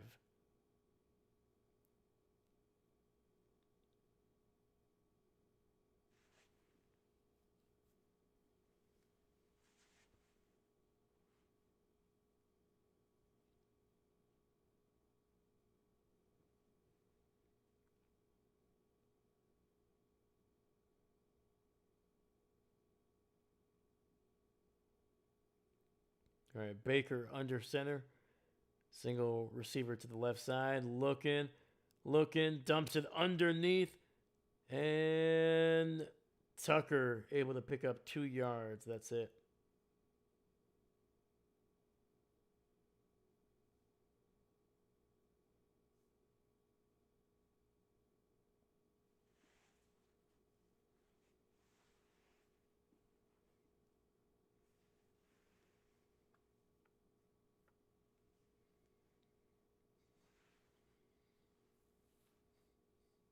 Yeah, they just showed a graphic. In the first half, 58 total yards on offense. So far on this drive, they have done 50 yards. So closing in on doubling their yardage total on this drive. 2nd and 8. Throw to Tez Johnson. He's to the 15. Hurdles a player. 10, 5, and spins. Touchdown, Tampa Bay. Let's go. Oh, look at that, man. Tez Johnson giving the people what they want. A 22-yard touchdown punctuated by a beautiful, beautiful spin move to get into the end zone. 8:49 left in the 3rd, and Tampa Bay has scored 9 unanswered points to make this game just a little bit more interesting. Great hurdle. Woo! OMG, that was amazing. Yes, it was. And the Buccaneers not going for 2. They're going to try to go... Sorry, not going for the field extra point. They're going for 2. Trying to make this a 3-point game. Baker in the shotgun, running back to his right. 3 receivers on that left side. Baker over the middle and incomplete. And that was number 38, Whiteside. Able to just slap that ball to the turf. And this will stay a 5-point game.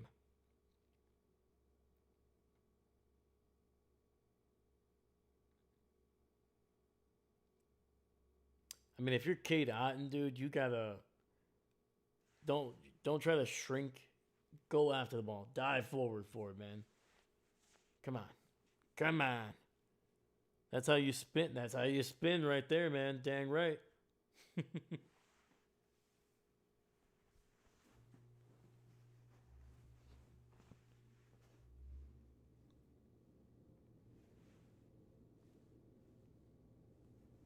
Also, I do appreciate the Buccaneers not giving McLaughlin a chance to add a point.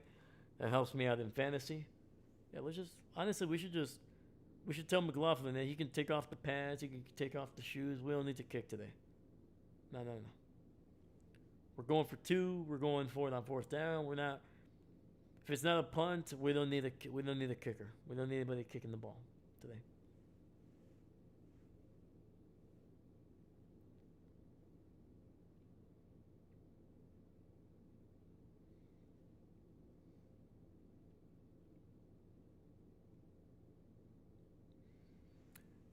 You spin me right round, baby, right round like a record, baby, right round, round, round.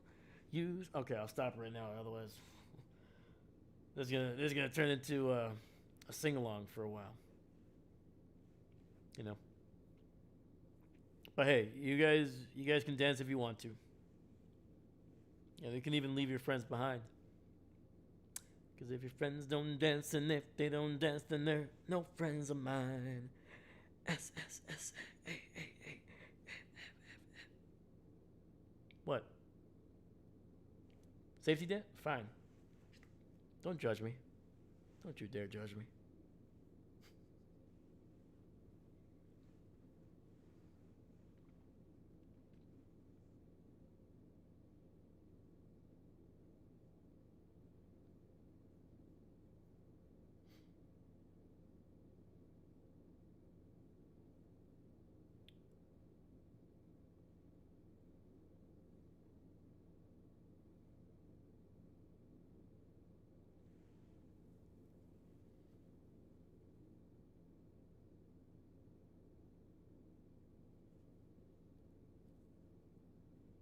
Sorry, they're showing the replay of the 2-point conversion.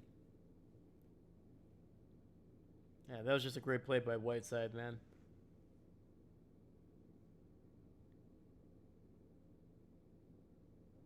All right, caught on a hop there inside the 5. Return to the 20-25 and down to the 22. And that's where Jared Goff is going to come in. All right, man.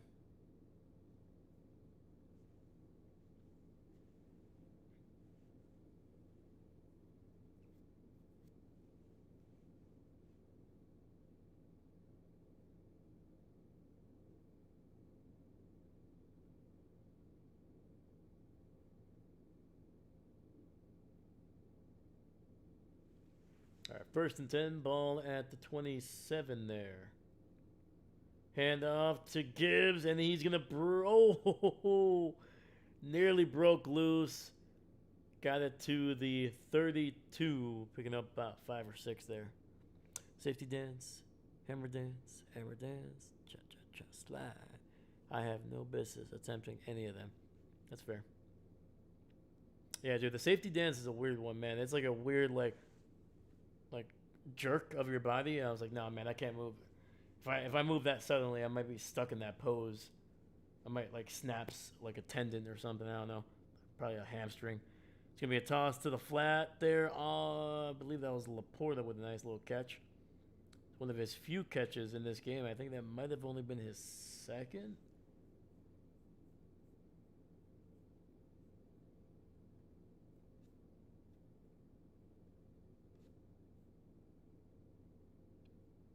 Actually, no, that was Laporta's first catch of the night. Holy crap. See, that's when you know it's been a weird game.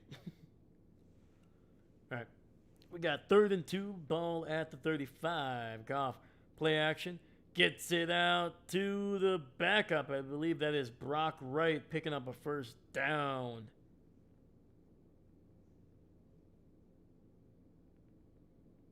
There you go. Nice little play action. Let the tight end slip out there on the flat towards the left sideline, and then see if you can get some yardage after.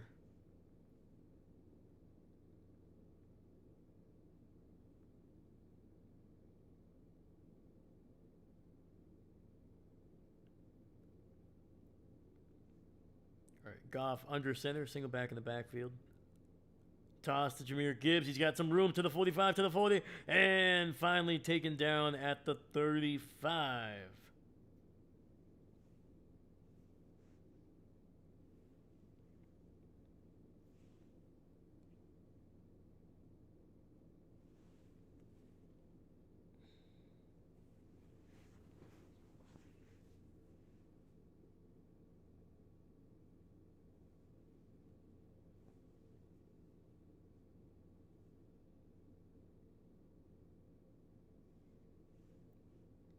All right, 1st and 10, ball at the 36 of Tampa Bay. Hand off to Gibbs, and that's going to be stopped after a gain of about 2 or 3. Here we go. Get it to St. Brown. You know, I like Dan Campbell, man, but he doesn't listen to me, man. Doesn't listen to me. I think he's kind of rude.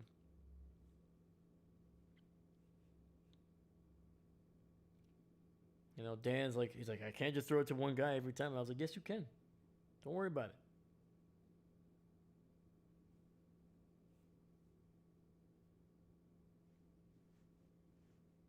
All right, Goff under center, single back in the backfield. Gets it out to Jahmyr Gibbs. He's got some blockers. He's to the 30, 25, 20, 15, 10, 5, and taken down at the 5 by... Wow, man. Literally an ankle tackle. That's all it was. The defender was actually already on the ground, and he literally just grabbed any body part he could. And that is the only thing keeping Jahmyr Gibbs from just strolling into the end zone again. That was Antoine Winfield Jr. All right. Hand off to Gibbs. And spin move touchdown. Jahmyr Gibbs gets into the end zone for the second time tonight. Oh boy.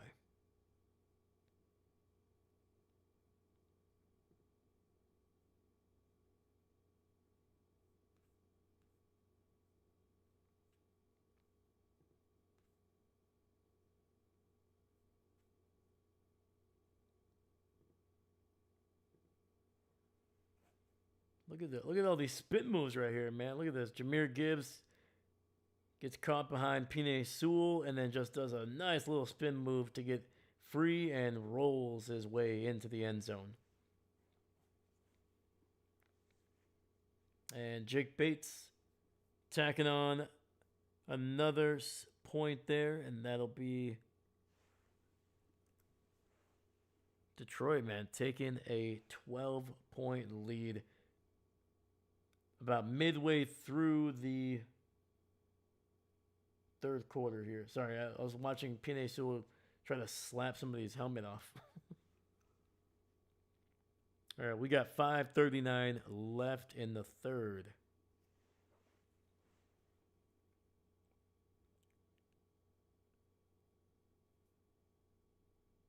Not to be confused with Andrew Whitworth. Absolutely, man. Absolutely. I know they look exactly the same, you know.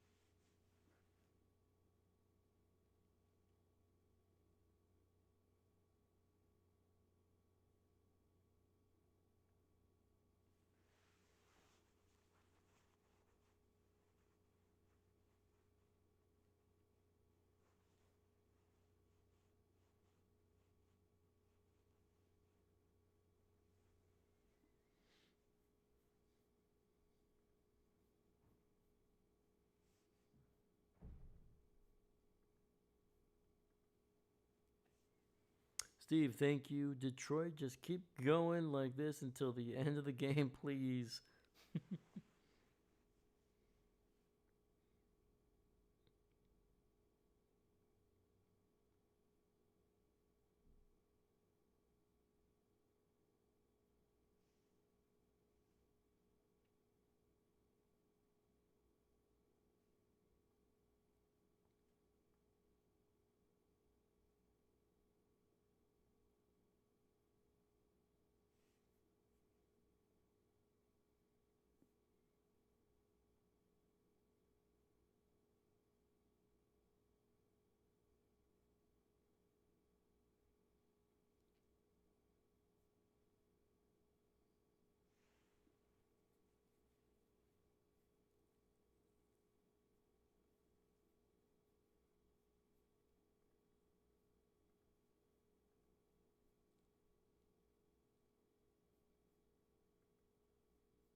Dang it, man.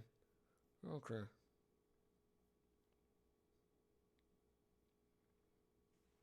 All right, looks like we're back here. Bates kicking this one away to Tampa.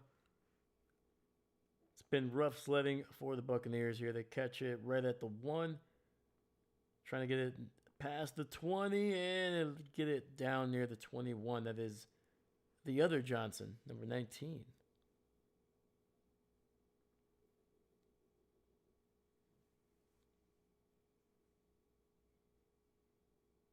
Yeah, not to be confused with Tez Johnson. That is Cameron Johnson.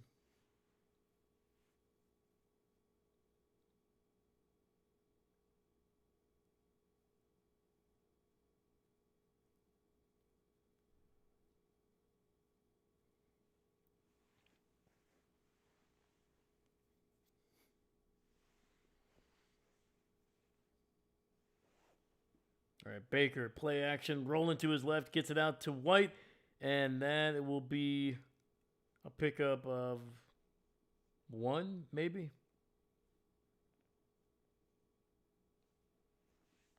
Oh, hold up. Boom.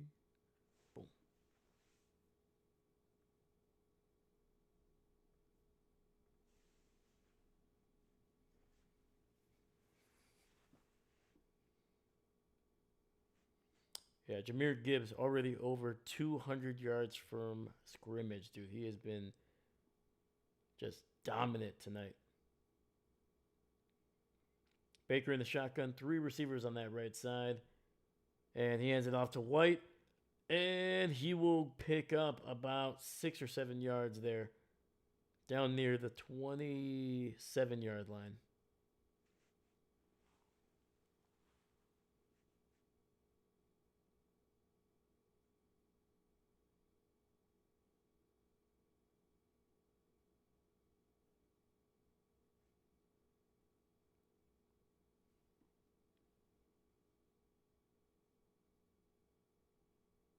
All right, 3rd and 3 coming up for the Buccaneers.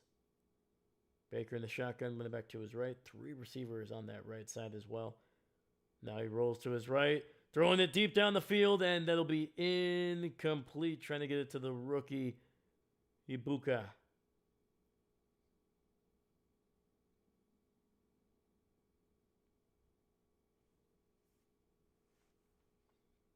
I mean, he was open. What the heck is Baker doing here?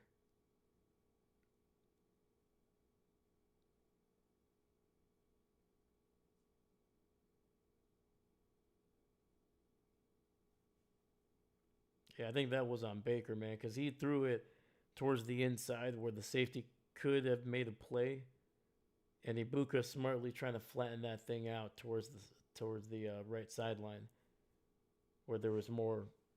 One, there wasn't a defender there, and there was more open space. So I think that's one where Baker would want to have that one back probably. It looks like Rock Ya-Sin is coming up, favoring that left leg.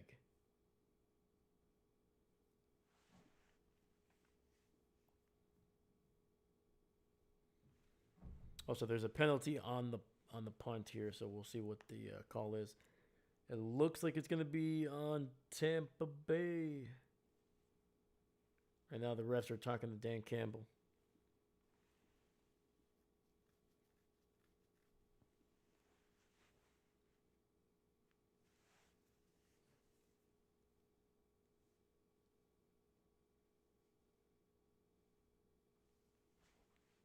Number of kicking team went out of bounds on his own. That is a 5-yard penalty. Detroit has elected to enforce that foul from the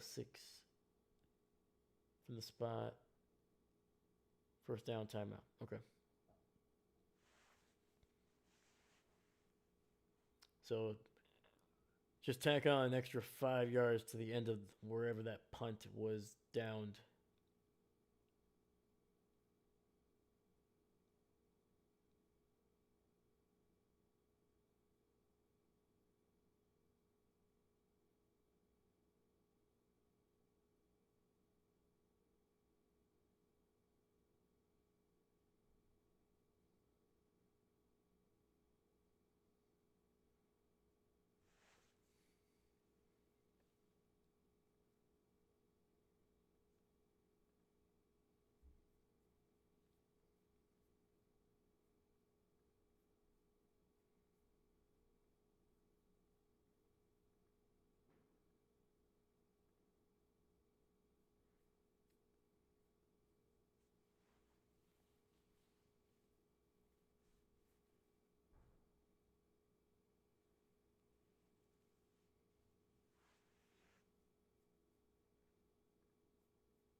So right now there's speculation that Rockison picked up a hamstring injury on that left side.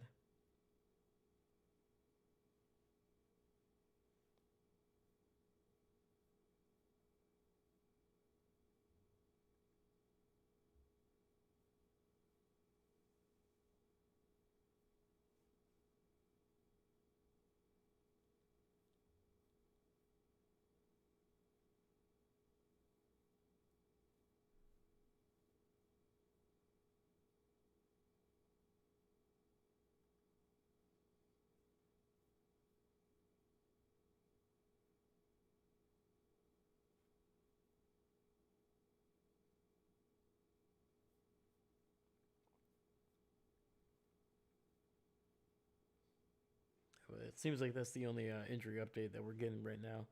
So, all right.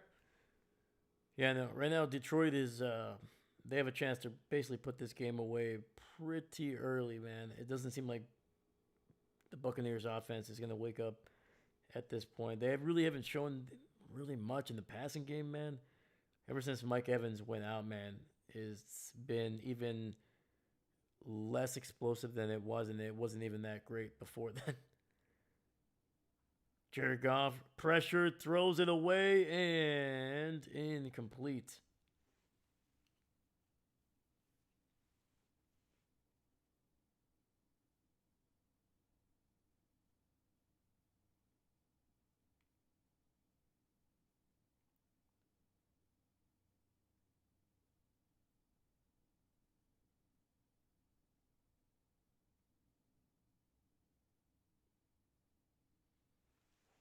All right. Second and 10, ball at the 30. Goff under center here. Hands it off to David Montgomery, and he'll pick up about a yard. Third and 9 coming up for Detroit.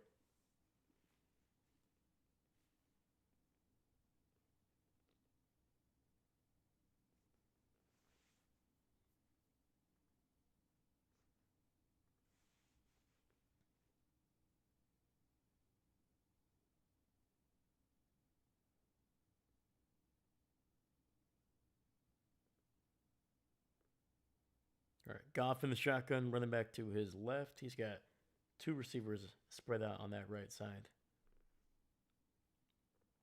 Goff takes the snap, throws it, gets it to his tight end, Sam Laporta, for a first down to the 41. And Sam it's only his second catch of the night. A really, really freaking quiet night for one of the better tight ends in the NFL.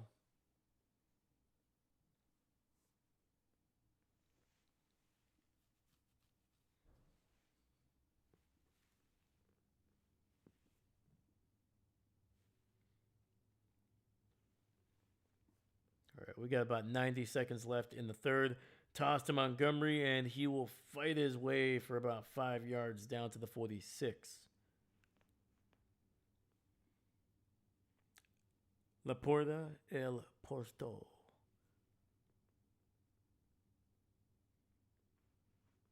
Or Laporte wine, maybe?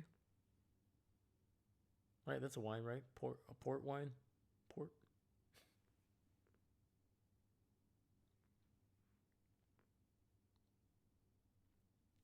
All right, Goff fakes the handoff.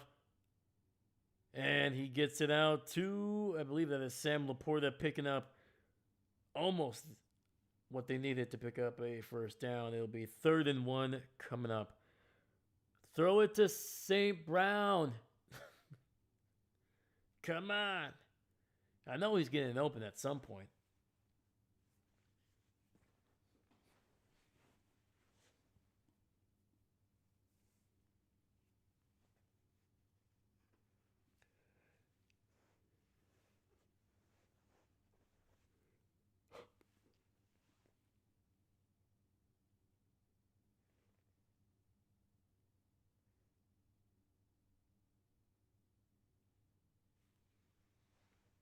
And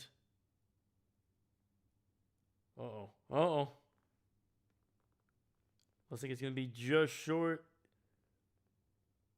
4th down coming up, and that is the final play of the third. We'll see what Dan Campbell decides to do.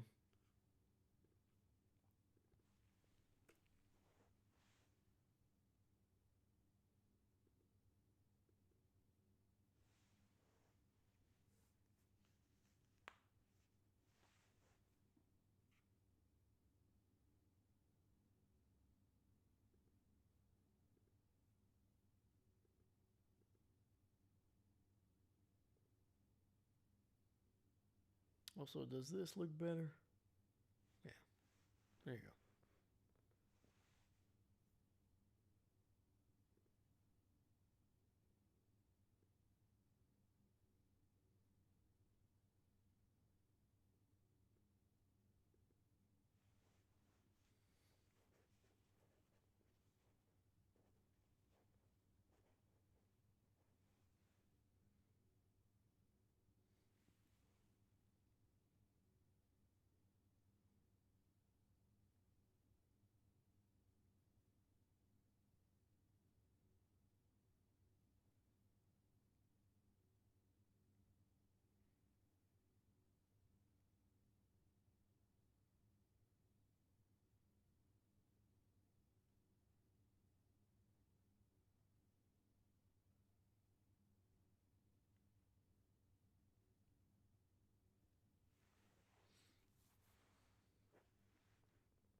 All right, let's do a quick update on the fantasy where we're at here. Let's check it out. All right. Down by a full 19 points, man. Have a 1% chance of victory.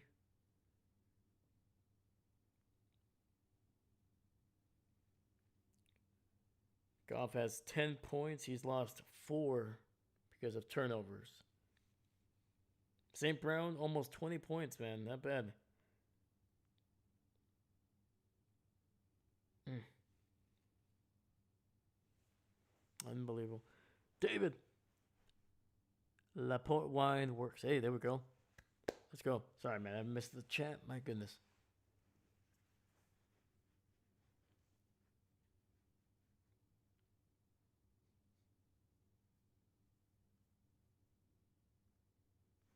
Dude, speaking of wine, man, I haven't had wine in forever, man. It's been like at least a year. Yeah, I need to have a nice glass of wine at some point.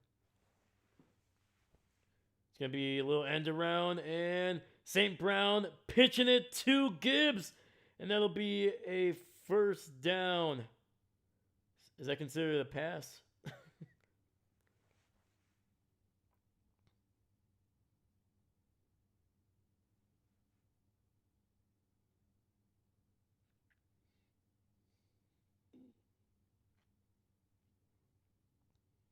So I think Gibbs did get the first here.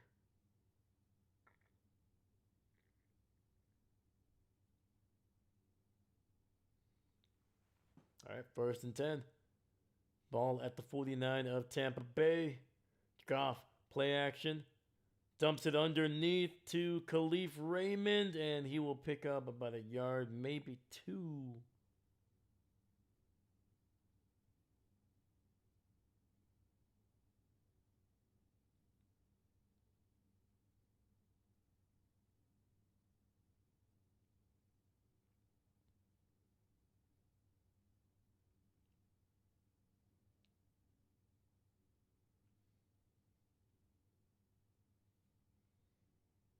All right, 2 receivers stacked up on the right. Montgomery to hit Goff's right, and he gets the handoff, and it'll go for another 2. So 3rd and 6 coming up for Detroit.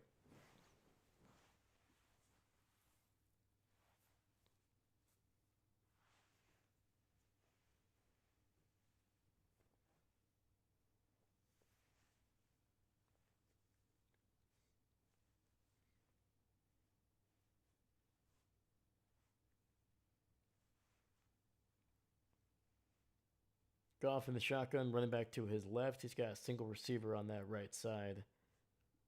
Ball at the 45. Quick throw and trying to get it to St. Brown. That'll be incomplete.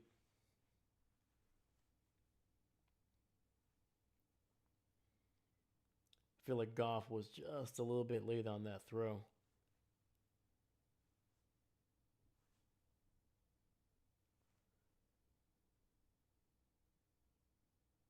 That's some really good defense, man. The defender there nearly able to undercut that route. That would have been a 6 going the other way.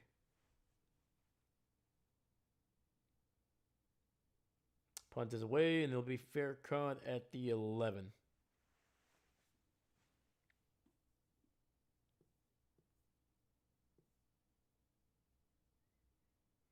All right, we gotta get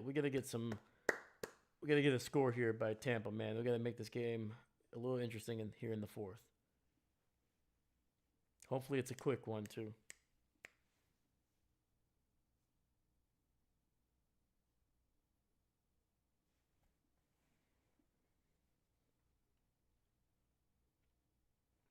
Also, ESPN is just hammering these freaking commercials, man.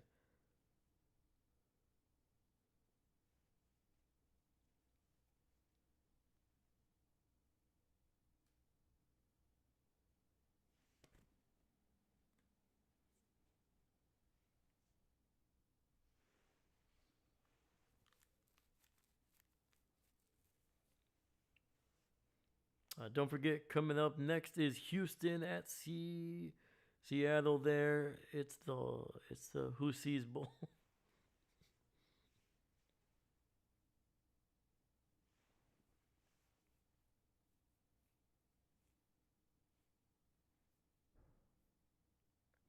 Who Sees Bowl? Who Sees Bowl? You're gonna have to spell that one out for me, man. To me, the Who Sees Bowl was just funny in itself, but I'm looking at it, and I'm like, hmm.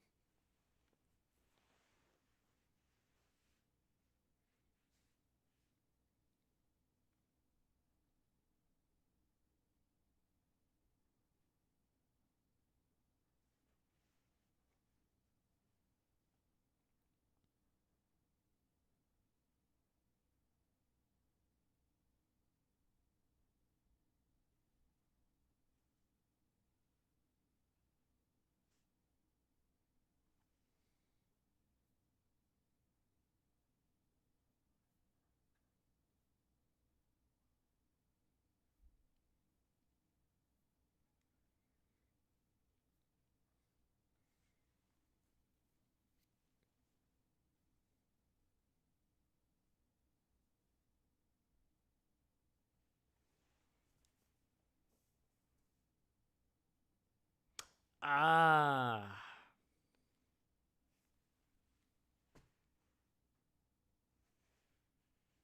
Who See? Sorry, man. I'm sorry. I'm disappointed you. I apologize. I'll look at the film. I'll do corrections, and it won't happen again.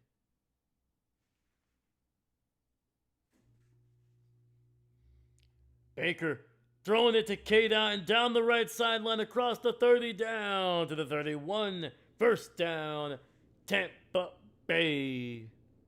There we go, man. Oh, my God. I feel like I can breathe again. Nice little wheel route there by the tight end.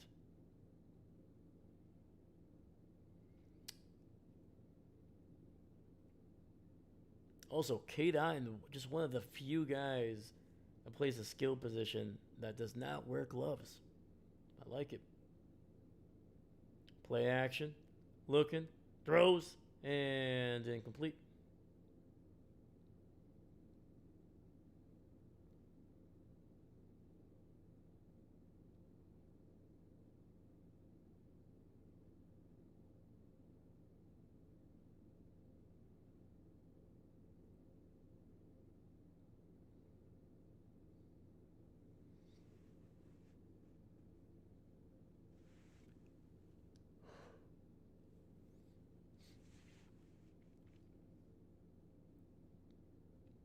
All right, we got 2nd and 10. Baker in the shotgun.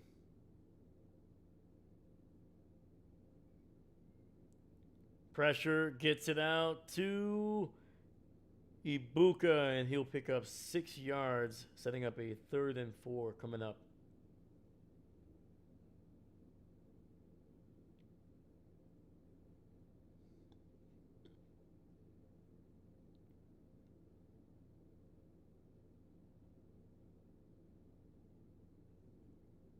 And speaking of the Houston Seattle game, would you guys want to watch that on the channel here?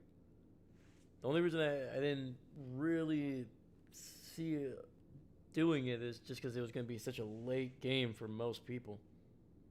But if there's enough people interested, we'll do it. Baker throws it down the field. There's a flag, It's going to be on Tampa Bay because it came almost instantly after the snap. Mhm.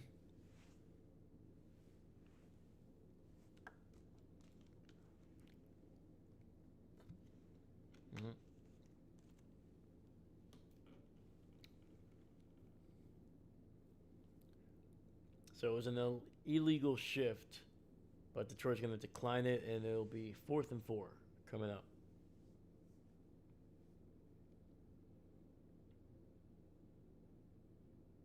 Great deflection.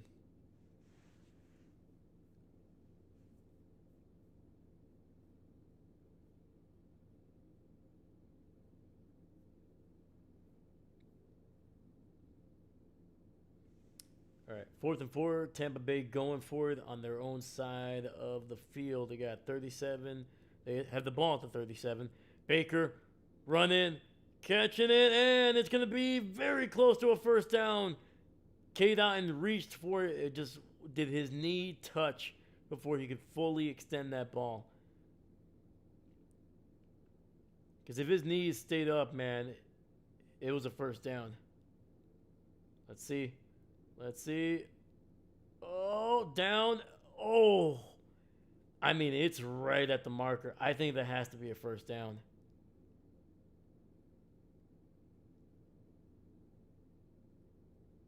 I mean, if it's not across the 41, it is literally right where the line is about to begin. And it's a first down. A game of inches, baby. It's a gain of inches.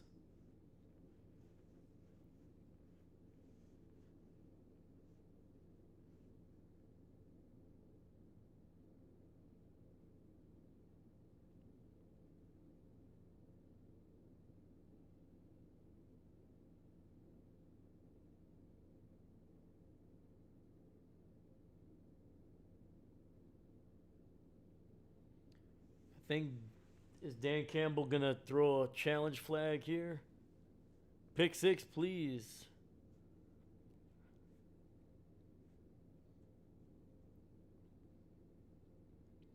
Well, not. Hold on. Maybe not pick six. We'll do a pick, and then the very next play they can throw a touchdown to St. Brown for 6. Well, is that acceptable?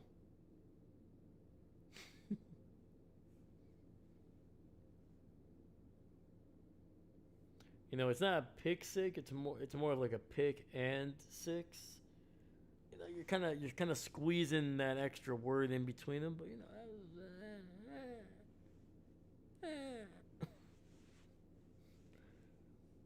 that's my argument.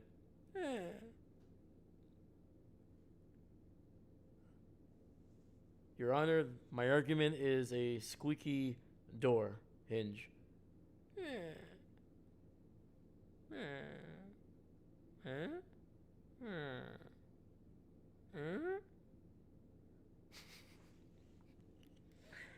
Oh man, I'm an idiot. Okay, but you also have to do a spin deal after the touchdown. There we go. Okay. Heck yeah, man. Oh yeah. I mean, St. Brown does some weird celebrations, man. He has like a one that they show all the time where he's like literally on his head. Now I think the next evolution of that celebration is you're on your head, but then you spin like a top. Squeaky door hinge was hilarious. Oh man. I'm glad somebody else found it funny.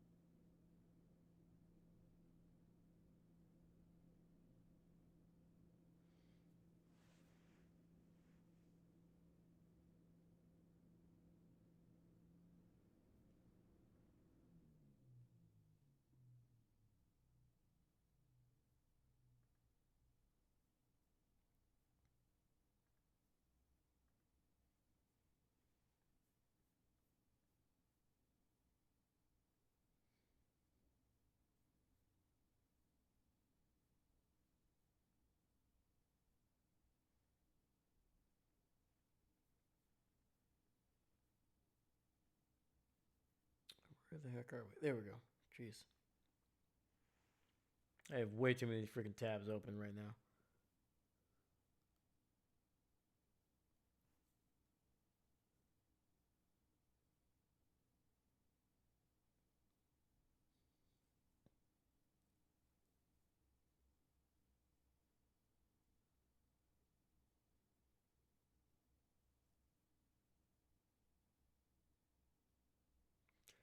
So, from the looks of it, it is going to be an unsuccessful challenge for Detroit. So, they will lose a timeout here.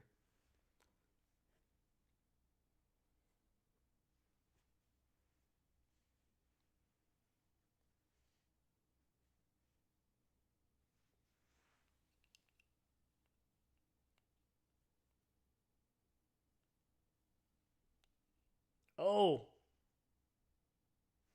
what?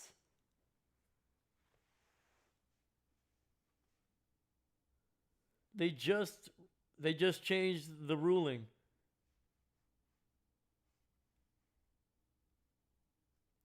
And I'm talking about the one after that, after the review.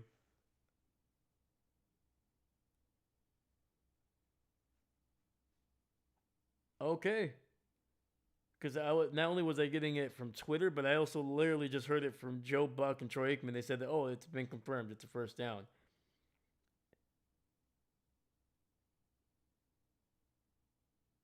Okay. Well, never mind. So Detroit will get their timeout back. And on top of that, they get possession of the ball.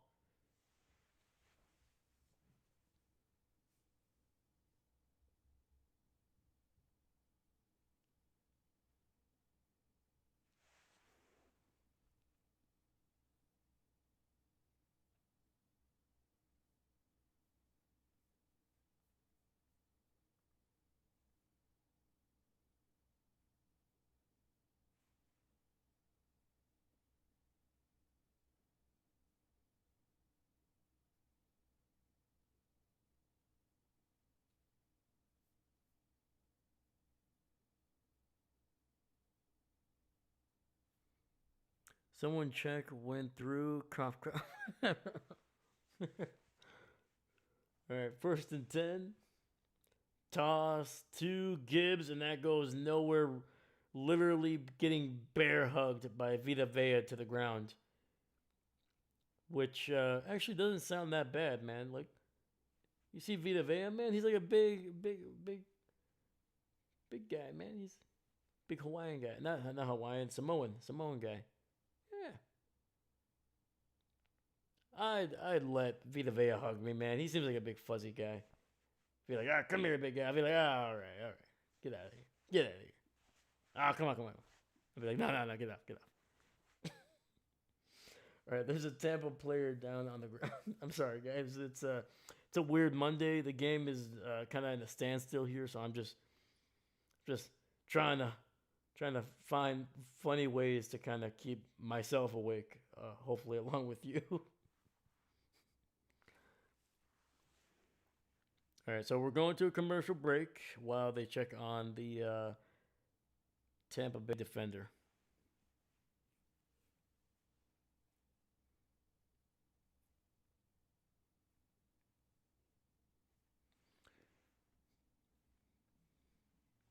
Seastrom, what's going on? I was really going back and forth on this one, but now I feel glad I picked the Lions. There we go. Good morning, sir. Good morning, Vietnam. How you doing, man? How you doing? Guess who's back? Back again. Payoffs back. Tell a friend. Guess who's back? Guess who's back? Guess who's back? That's honest. I'm not even gonna try to pretend like I can rap.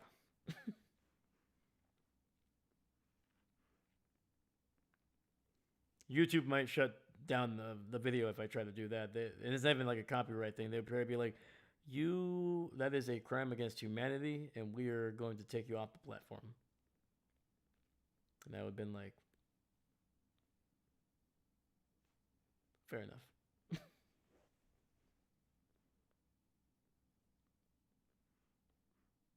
Oh, hold on, hold on. They'd be like, all right, we're taking you off the platform. And I would have been like, but Your Honor. Yeah, I brought it back. I brought the door hinge. Squeaky door hinge is back. There we go. Look at that callback from 7, 8 minutes ago. It's classic comedy. It's high end comedy right there.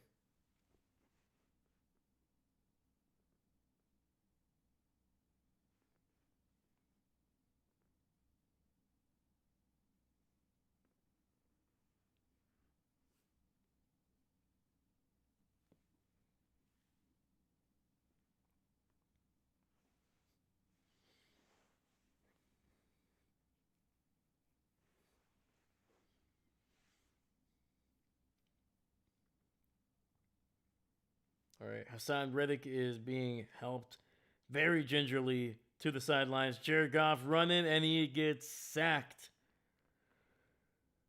Come on, Goff. Throw it to St. Brown. Come on. Doing good. Hey, there you go. Heck yeah, man. A&M has a big game coming up this weekend at LSU. Yeah, oh, heck yeah, man. Yeah. Because you said it was a late game, right? Like around 6 or something, Central Time? 6:30? All right. Goff in the shotgun, running back to his left. 3 receivers on that left side as well.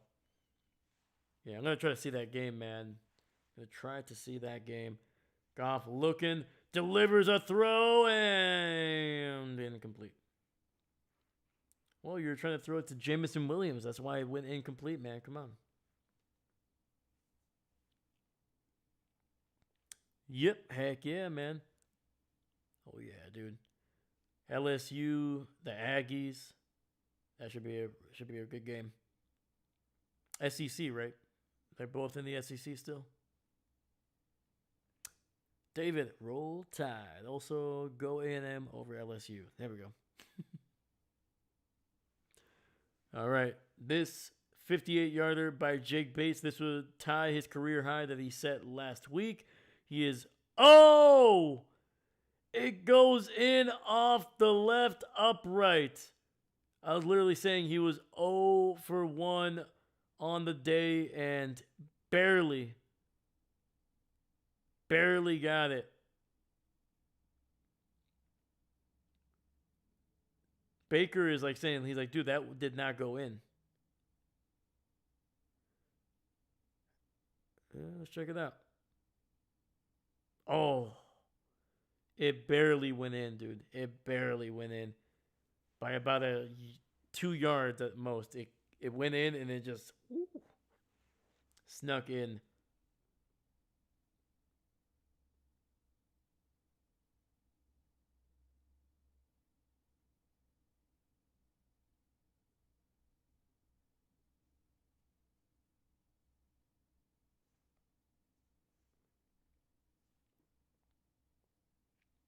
Doinky doink.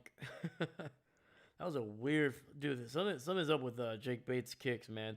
I think he's leaning too far when he's setting up, man. His kicks are like all like wonky right now.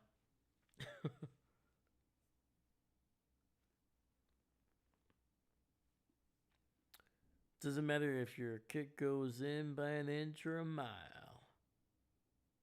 If it goes in by, I don't know, man. If it goes in by a mile, they might have to. They might have to. might have to maybe give you an extra 2 points on that one. They're like, how was the kick? Dude, he kicked it so well. It was good from a mile away. Should we give him more points? I would. Let's give him 5. You know what? Let's make it an even 6. It's a touchdown at that point.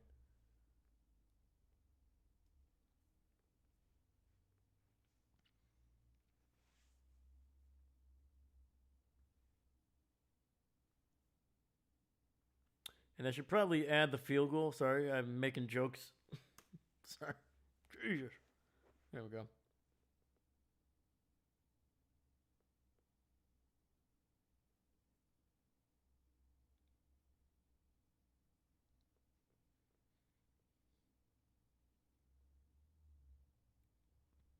All right, 1st and 10, ball at the 29. Baker delivers a throw to K. Dotton, and this time he catches it, gets a first down, good for about 13 or 14.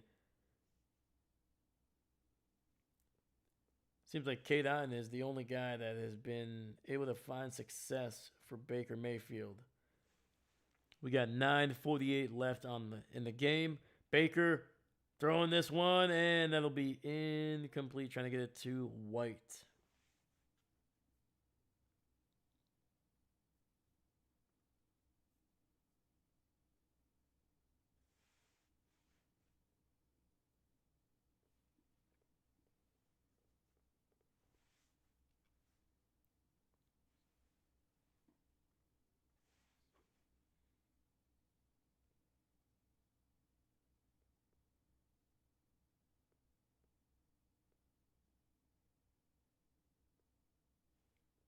Second and 10. Baker in the shotgun, running back to his right. He's got 3 receivers on that left side. Pressure. Gets it out to his tight end, his favorite target tonight, and he will be about 2 yards shy of the first. Down to the 50, 3rd and 2 coming up. Uh-oh. And there's an injury in the secondary for Detroit. This one, Mullet holding his right leg. He looks like he's in a lot of pain right now, and that's just already Brian Branch, Kirby, Terrion Arnold, all of those guys are already out, whether due to suspension or injury. Rock Yassin is literally on the sidelines. He's been on the sidelines for like the last 15 minutes trying to work on that hamstring. And now Millette is going down. Dude, if this keeps happening, dude, eventually even I'm probably going to get a call by Dan Campbell and be like, hey, Dave. Hey, buddy. I'll be like, what's up, man? He's like, want to play for us? I'll be like, all right, I guess. But guess what? Not going to help him. Not going to help him. When Jordan Love starts throwing that ball, I'll be like, oh, let it go. Oh.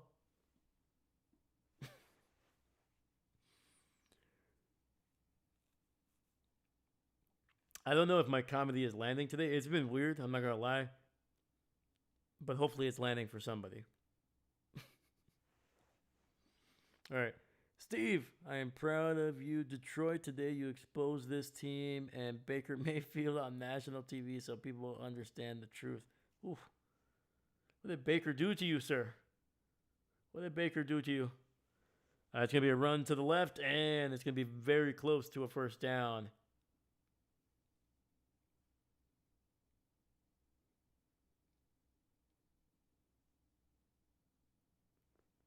And I feel like that's what Rashard White has just been kind of just averaging, man, like 2 or 3 yards at a time.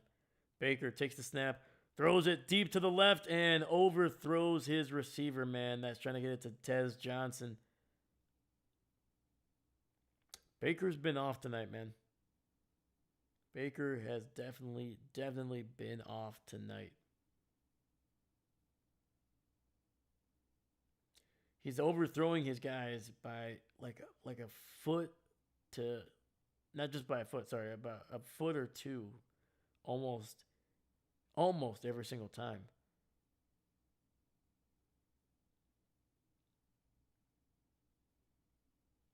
Second and 10, ball at the 47. Baker pressured, delivers a throw, and that is going to be incomplete. Harper able to break that one. We do have a flag, though, and it looks like it's going to be on Tampa Bay.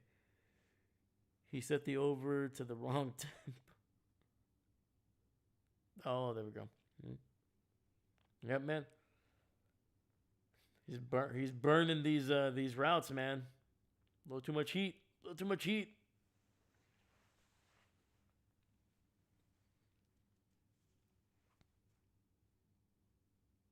All right, so it's going to be 3rd and 10 coming up here. We got 8:43 left in the game. Tampa needs a touchdown, man. So they got 2 chances likely to get 10 yards here. So far, they are 3 of 11 tonight. 1 and 2 on fourth down. Baker looking over the middle. Nearly overthrows Tez Johnson, but able to bring that one down and get a first down pickup of about 13.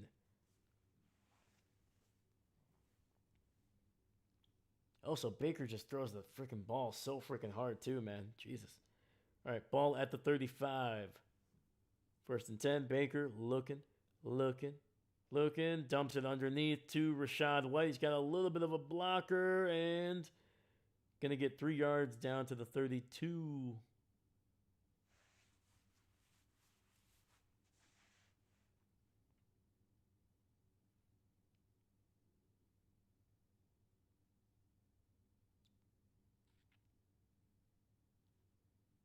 Second and 7. Baker pressured, fumbles, and recovered by Detroit. Oh, no. Recovered by Tampa Bay, man. There was 2 Detroit players that had just a clear shot at that recovery. And I think they just let it get away. That might have been Tristan Wirth.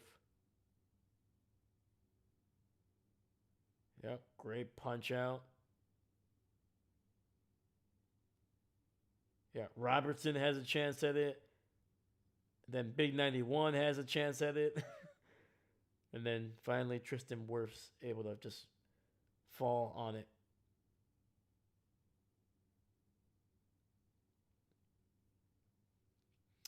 They actually gained 2 yards on the fumble there, so not bad.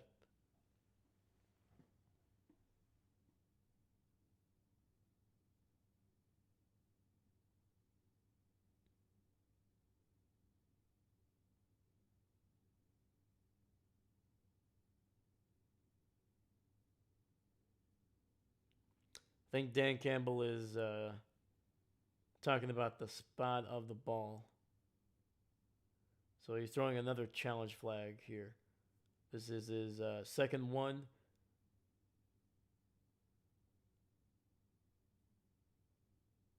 If he gets this one right, I think he gets a third one.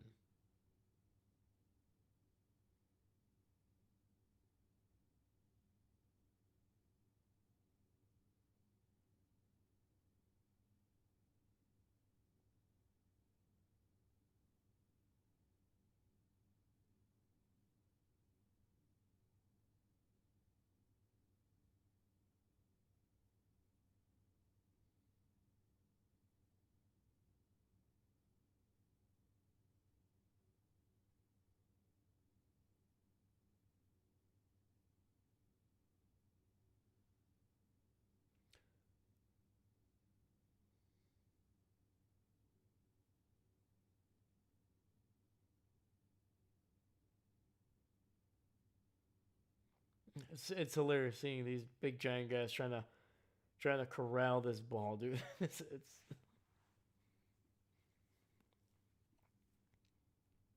like trying to hold on to like an ice cube, man. It's just going everywhere, man. It's just going everywhere.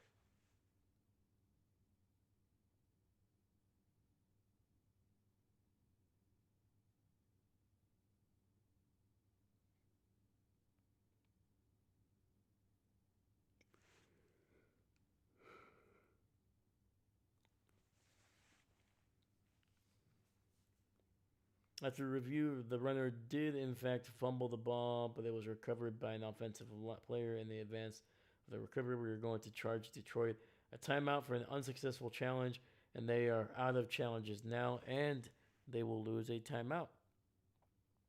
All right.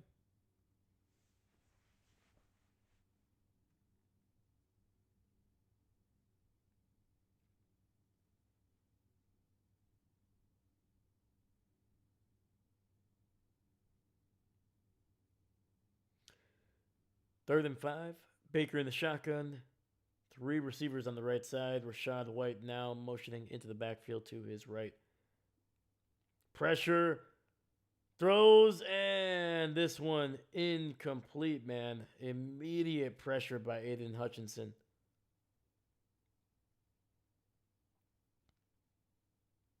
Yeah, Yeah, dude, coming from that right side of the formation, Charlie Heck unable to really slow him down. Luckily, Baker just able to climb the pocket enough to get that ball out for just even an incomplete pass, because that was going for a sack, man.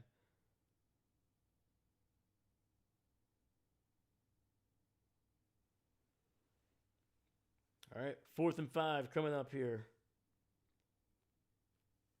Baker in the shotgun, running back to his right. Looking, throws, gets it out to K-Dot, and this time he is good for a first down. No question on this one. Picked up about 8 on 4th and 5. All right, looks like Baker might have turned down the oven on some of these throws here. They're cooking. They're cooking just nice, or they're baking just nice, I should say. Sorry, bacon.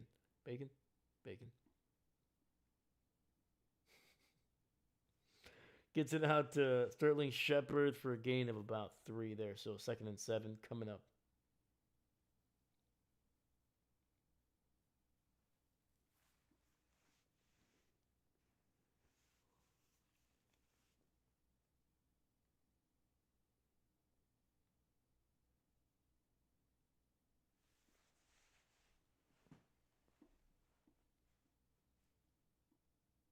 Baker in the shotgun, running back to his right. Looking, throws it over the middle and overthrows Tez Johnson, dude. Baker has to lay that one out, dude. There is not a single dang defender on the right side of the field, dude.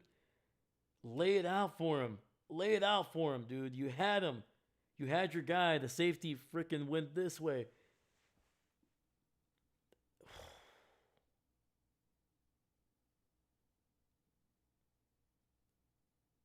That is freaking ugly. That was an ugly miss, dude. You can't miss like that.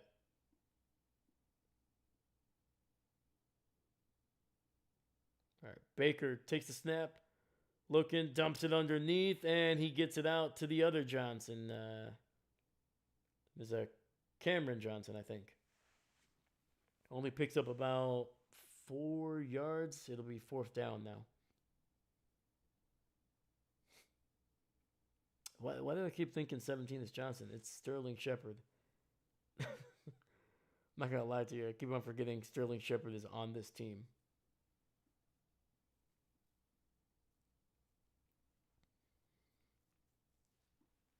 All right, 4th and 5 coming up here. Ball at the 17-yard line. Need to get it down to the 12. Baker lofting this one, and that is going to be incomplete. Trying to get it to Shepard, but there is a flag on the field.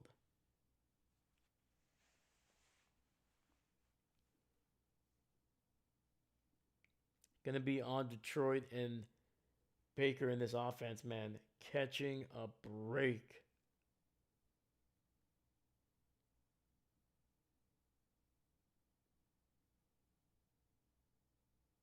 Oh, yeah. Yeah, Millette straight up just basically just tugged on Shepard's leg.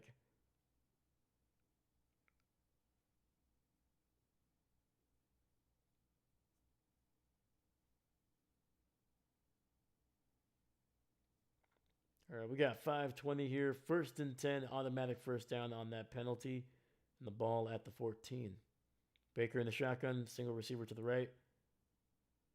Looking, pressured, rolling to his left, and delivers a catchable ball. And Sterling Shepard picking up 2, maybe 3 on that catch.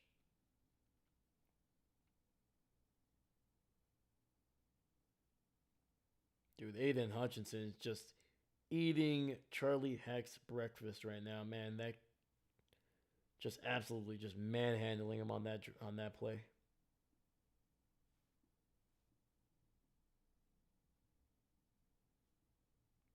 2nd and 8. Ball at the 13-yard line.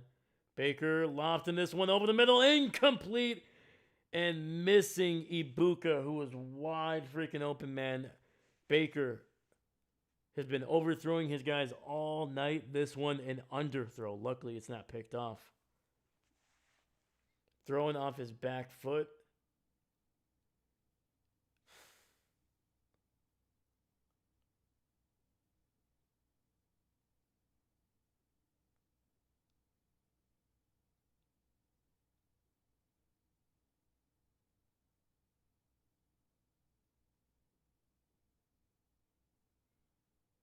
All right, 4 receivers on the right side. 3rd and 8 coming up. Baker looking.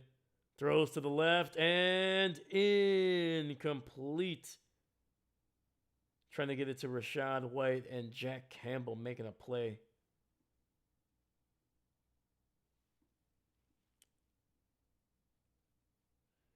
When he should go high, he doesn't. I know, man. To be slightly fair to him, he was trying to throw off his back foot because of the pressure coming up the middle from Anzalone. But still, man, you gotta throw a little air on that one. Just kind of loft it up there. But easier said than done when there's a 255-pound linebacker running at you. Over the middle, and it's incomplete. Turnover on downs, and Detroit's secondary, with all the injuries that they have sustained, they make the play on the ball.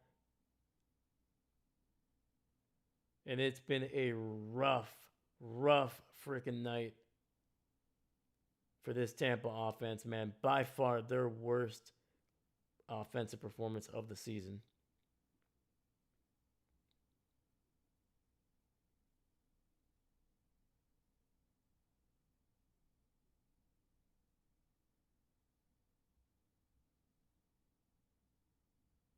Mm.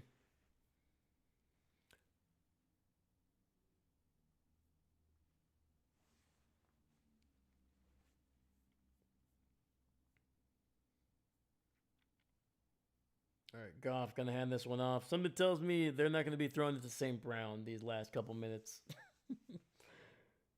So that means I'm gonna be losing my matchup in fantasy.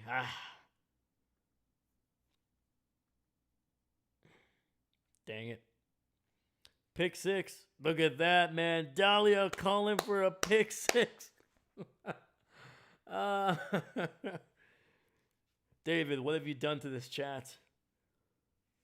You've made a bunch of pick 6 degenerates in here.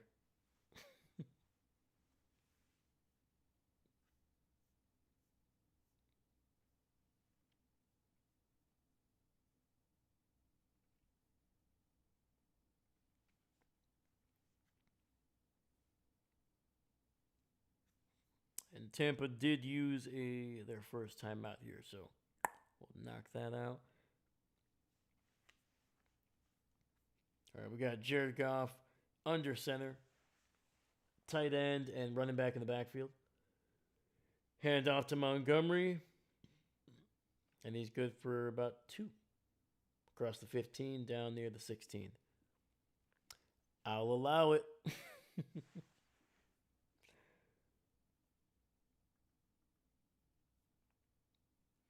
So that last Tampa Bay drive, it was 5 minutes and 54 seconds, 59 yards, 18 plays, and it resulted in 0 points. 18 plays, nearly 6 minutes, and it resulted in nothing. Tampa using their second timeout here.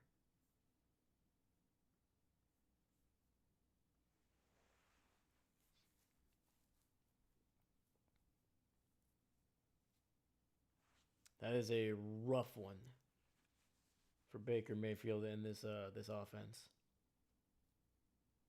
All right, Goff in the shotgun, single receiver to the right. Gets it out to St. Brown. Hey, there we go.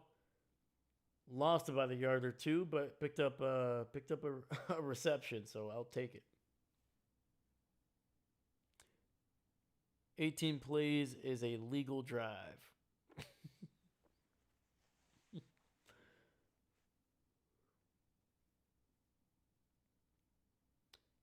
Can vote, can sign up for the military, can't drink or smoke.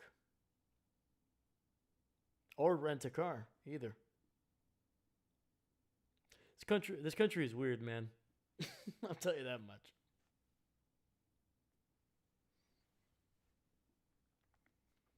All right, it looks like the Texans and Seahawks game started a couple minutes ago. It's got 13-16 in that game. 0-0. Texans have the ball. All right. Ba-da-ba-ba-ba. Tampa Bay did use their final timeout here. And ooh, great. Holy cow, man. Cameron Johnson breaking tackles left and right, but only picking up about 2 or 3 yards on the punt return. Literally, he made like 3 or 4 guys miss in like a 3 yard box, basically.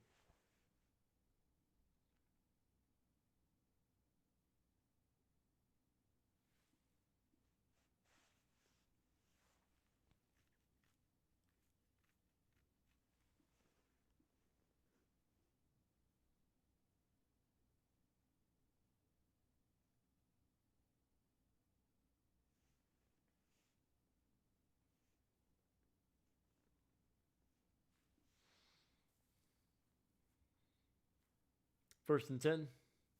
3 receivers to the right. Baker takes the snap, pressure up the middle, throws, and he finds his receiver to the 50, to the 45. Ibuka staying on his feet across the 40, down near the 37 of Detroit. All right, Tampa out of touchdowns here. They gotta score quick, definitely before the 2 minute warning. All right, first and 10, ball at the 37. Baker in the shotgun. And gets it out, but incomplete, trying to find Kate Otten towards the right sideline. Would have only picked up maybe 3 or 4 yards anyway, so.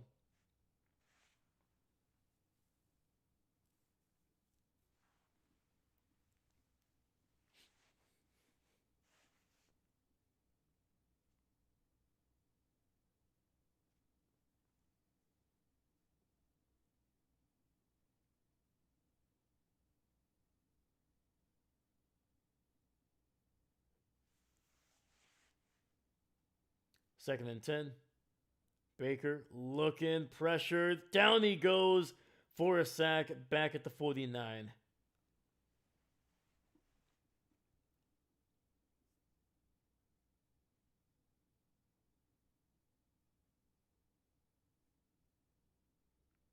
That was the big man, number 98, Wheat. Oh, that should have been a tripping. That should have been tripping. That's a penalty right there.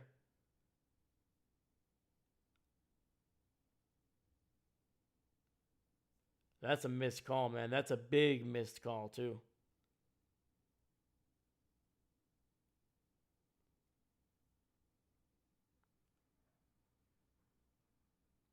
Baker looking, pressured, and incomplete, man. The pressure just literally coming right at him. Ends up on the ground. Fourth and 21 coming up. That is tripping, not a sack. What the F? To me, it looked awkward when Baker fell. I was like, I thought he just might have tripped over his own feet.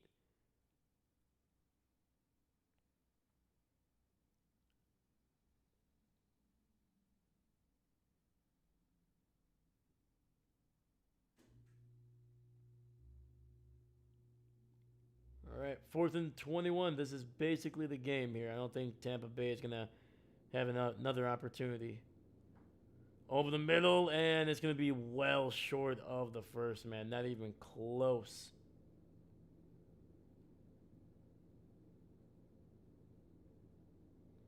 Turnover on downs. Once again, the pressure. Oh, Baker is hot right now. Pointing at the refs. Probably a little mad about the no call on the trip.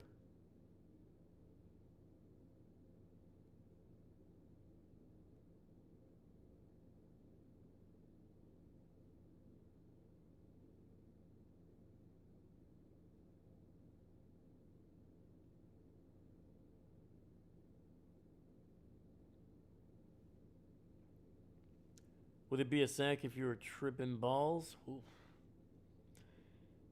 I mean, if you were, you'd probably be having a better time than Baker is right now.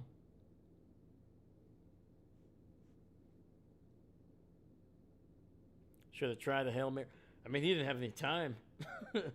This offensive line has been rough, man. Like, even on that last throw, the reason he chucked it is that the defenders were already were a couple, like 2 or 3 yards away from him. So Baker just said, "Hey, I gotta throw it to a guy that's open. Hopefully, he can make a guy miss." Because yeah, that pressure did not allow those routes to develop anything further down the field.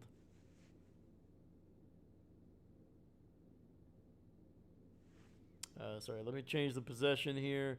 And we have reached the 2 minute warning. And it's been a pretty dominant performance for this Detroit defense. The offense, definitely some things to be some things left to be desired, including throwing the ball to St. Brown, in the end zone 2 or 3 times. Um, that has nothing to do with my fantasy team losing right now. Don't worry about it. Don't look into it.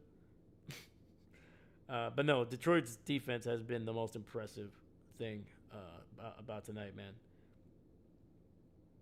They have basically shut down what was one of the top offenses in the NFL.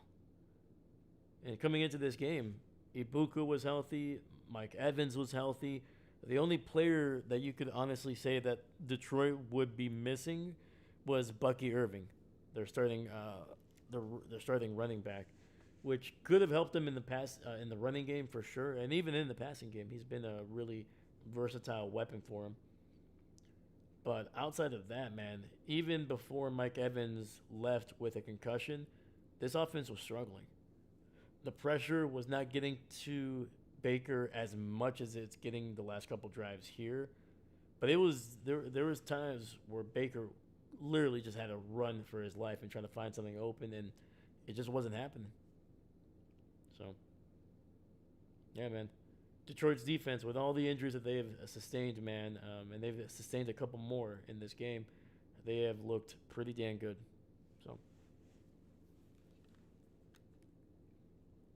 and they're about 120 seconds away from moving to 5-2, and Tampa Bay falling to 5-2.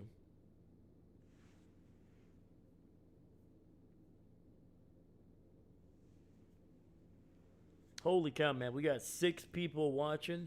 First off, thank you. I appreciate you guys. Um, let's see if we can. Right now, we got 4 likes on the video. Let's see if we can get to 5, man. Let's see if we can get to 5. Helps out the video a lot, believe it or not, man. Liking the video helps a ton, which I do appreciate those that do, man. I do. Yeah, the more, unfortunately, the way the algorithm works, the more likes on the video, the more Google or YouTube is willing to put this video in other people's faces. Force them to watch this big giant head talk about football. But yeah, but regardless, man, thank you guys for being here. I wish it was a little bit more of an exciting game, man. I thought this game had a chance to be a game of the year candidate. Kind of was a little bit more subdued than what I was expecting. But still, man, some great defensive plays. There are some exciting plays for sure offensively as well, man. Jahmyr Gibbs breaking off a massive run. Detroit scoring a touchdown on the opening drive was nice. So, man. We got 3rd and 7 here, and Montgomery picking up a yard on the play. It looks like maybe they'll give him 2. But either way, it'll be 4th down coming up. And Detroit's going to have to punt this one back. So Baker in this offense will get another crack at it. But unless somehow they find a way to score on 1 or 2 plays and recover an onside kick, they're not going to win this one.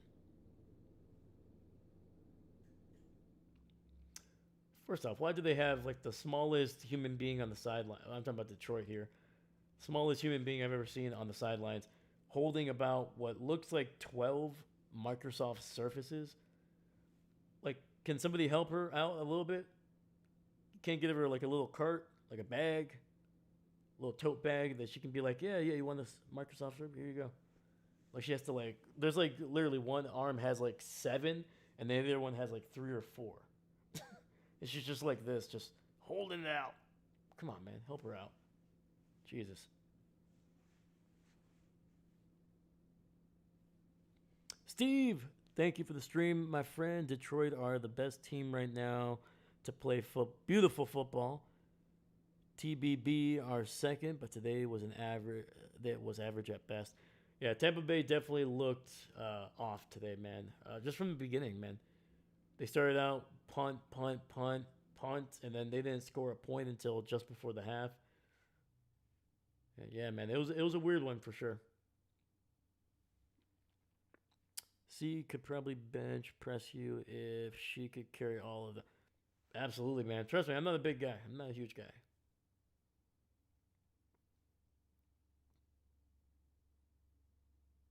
And Faircon at the 21, 13 seconds left. All right, man.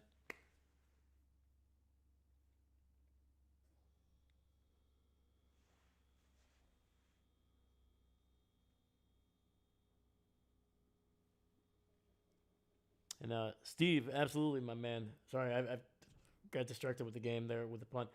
But yeah, man, no, thank you. Thank you for being here, dude. I appreciate you. And hey, man, Detroit got a win for you, man. Looking like those Cowboys are still climbing the rankings here.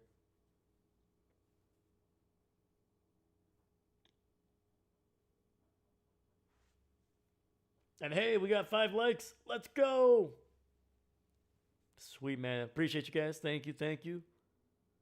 And a kneel down, and that is going to be the final score here in the Moda City.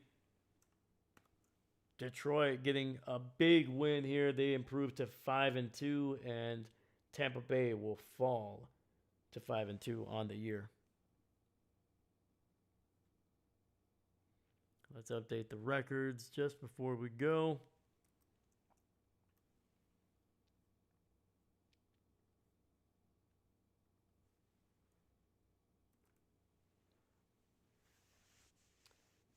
But heck yeah, man. A pretty convincing win for Detroit, man. They needed that, especially after coming off of tough loss to Kansas City, man, where it was one of the first times in a while, at the very least, that I've seen Detroit just kind of crumble and just be out physical by a team, which doesn't happen often, man. The Kansas City Chiefs, man, they just ran the ball down the throat of Detroit. And at one point, you could clearly tell that the defenders and the offensive line for Detroit were just getting manhandled the last couple minutes of that game. So a big win.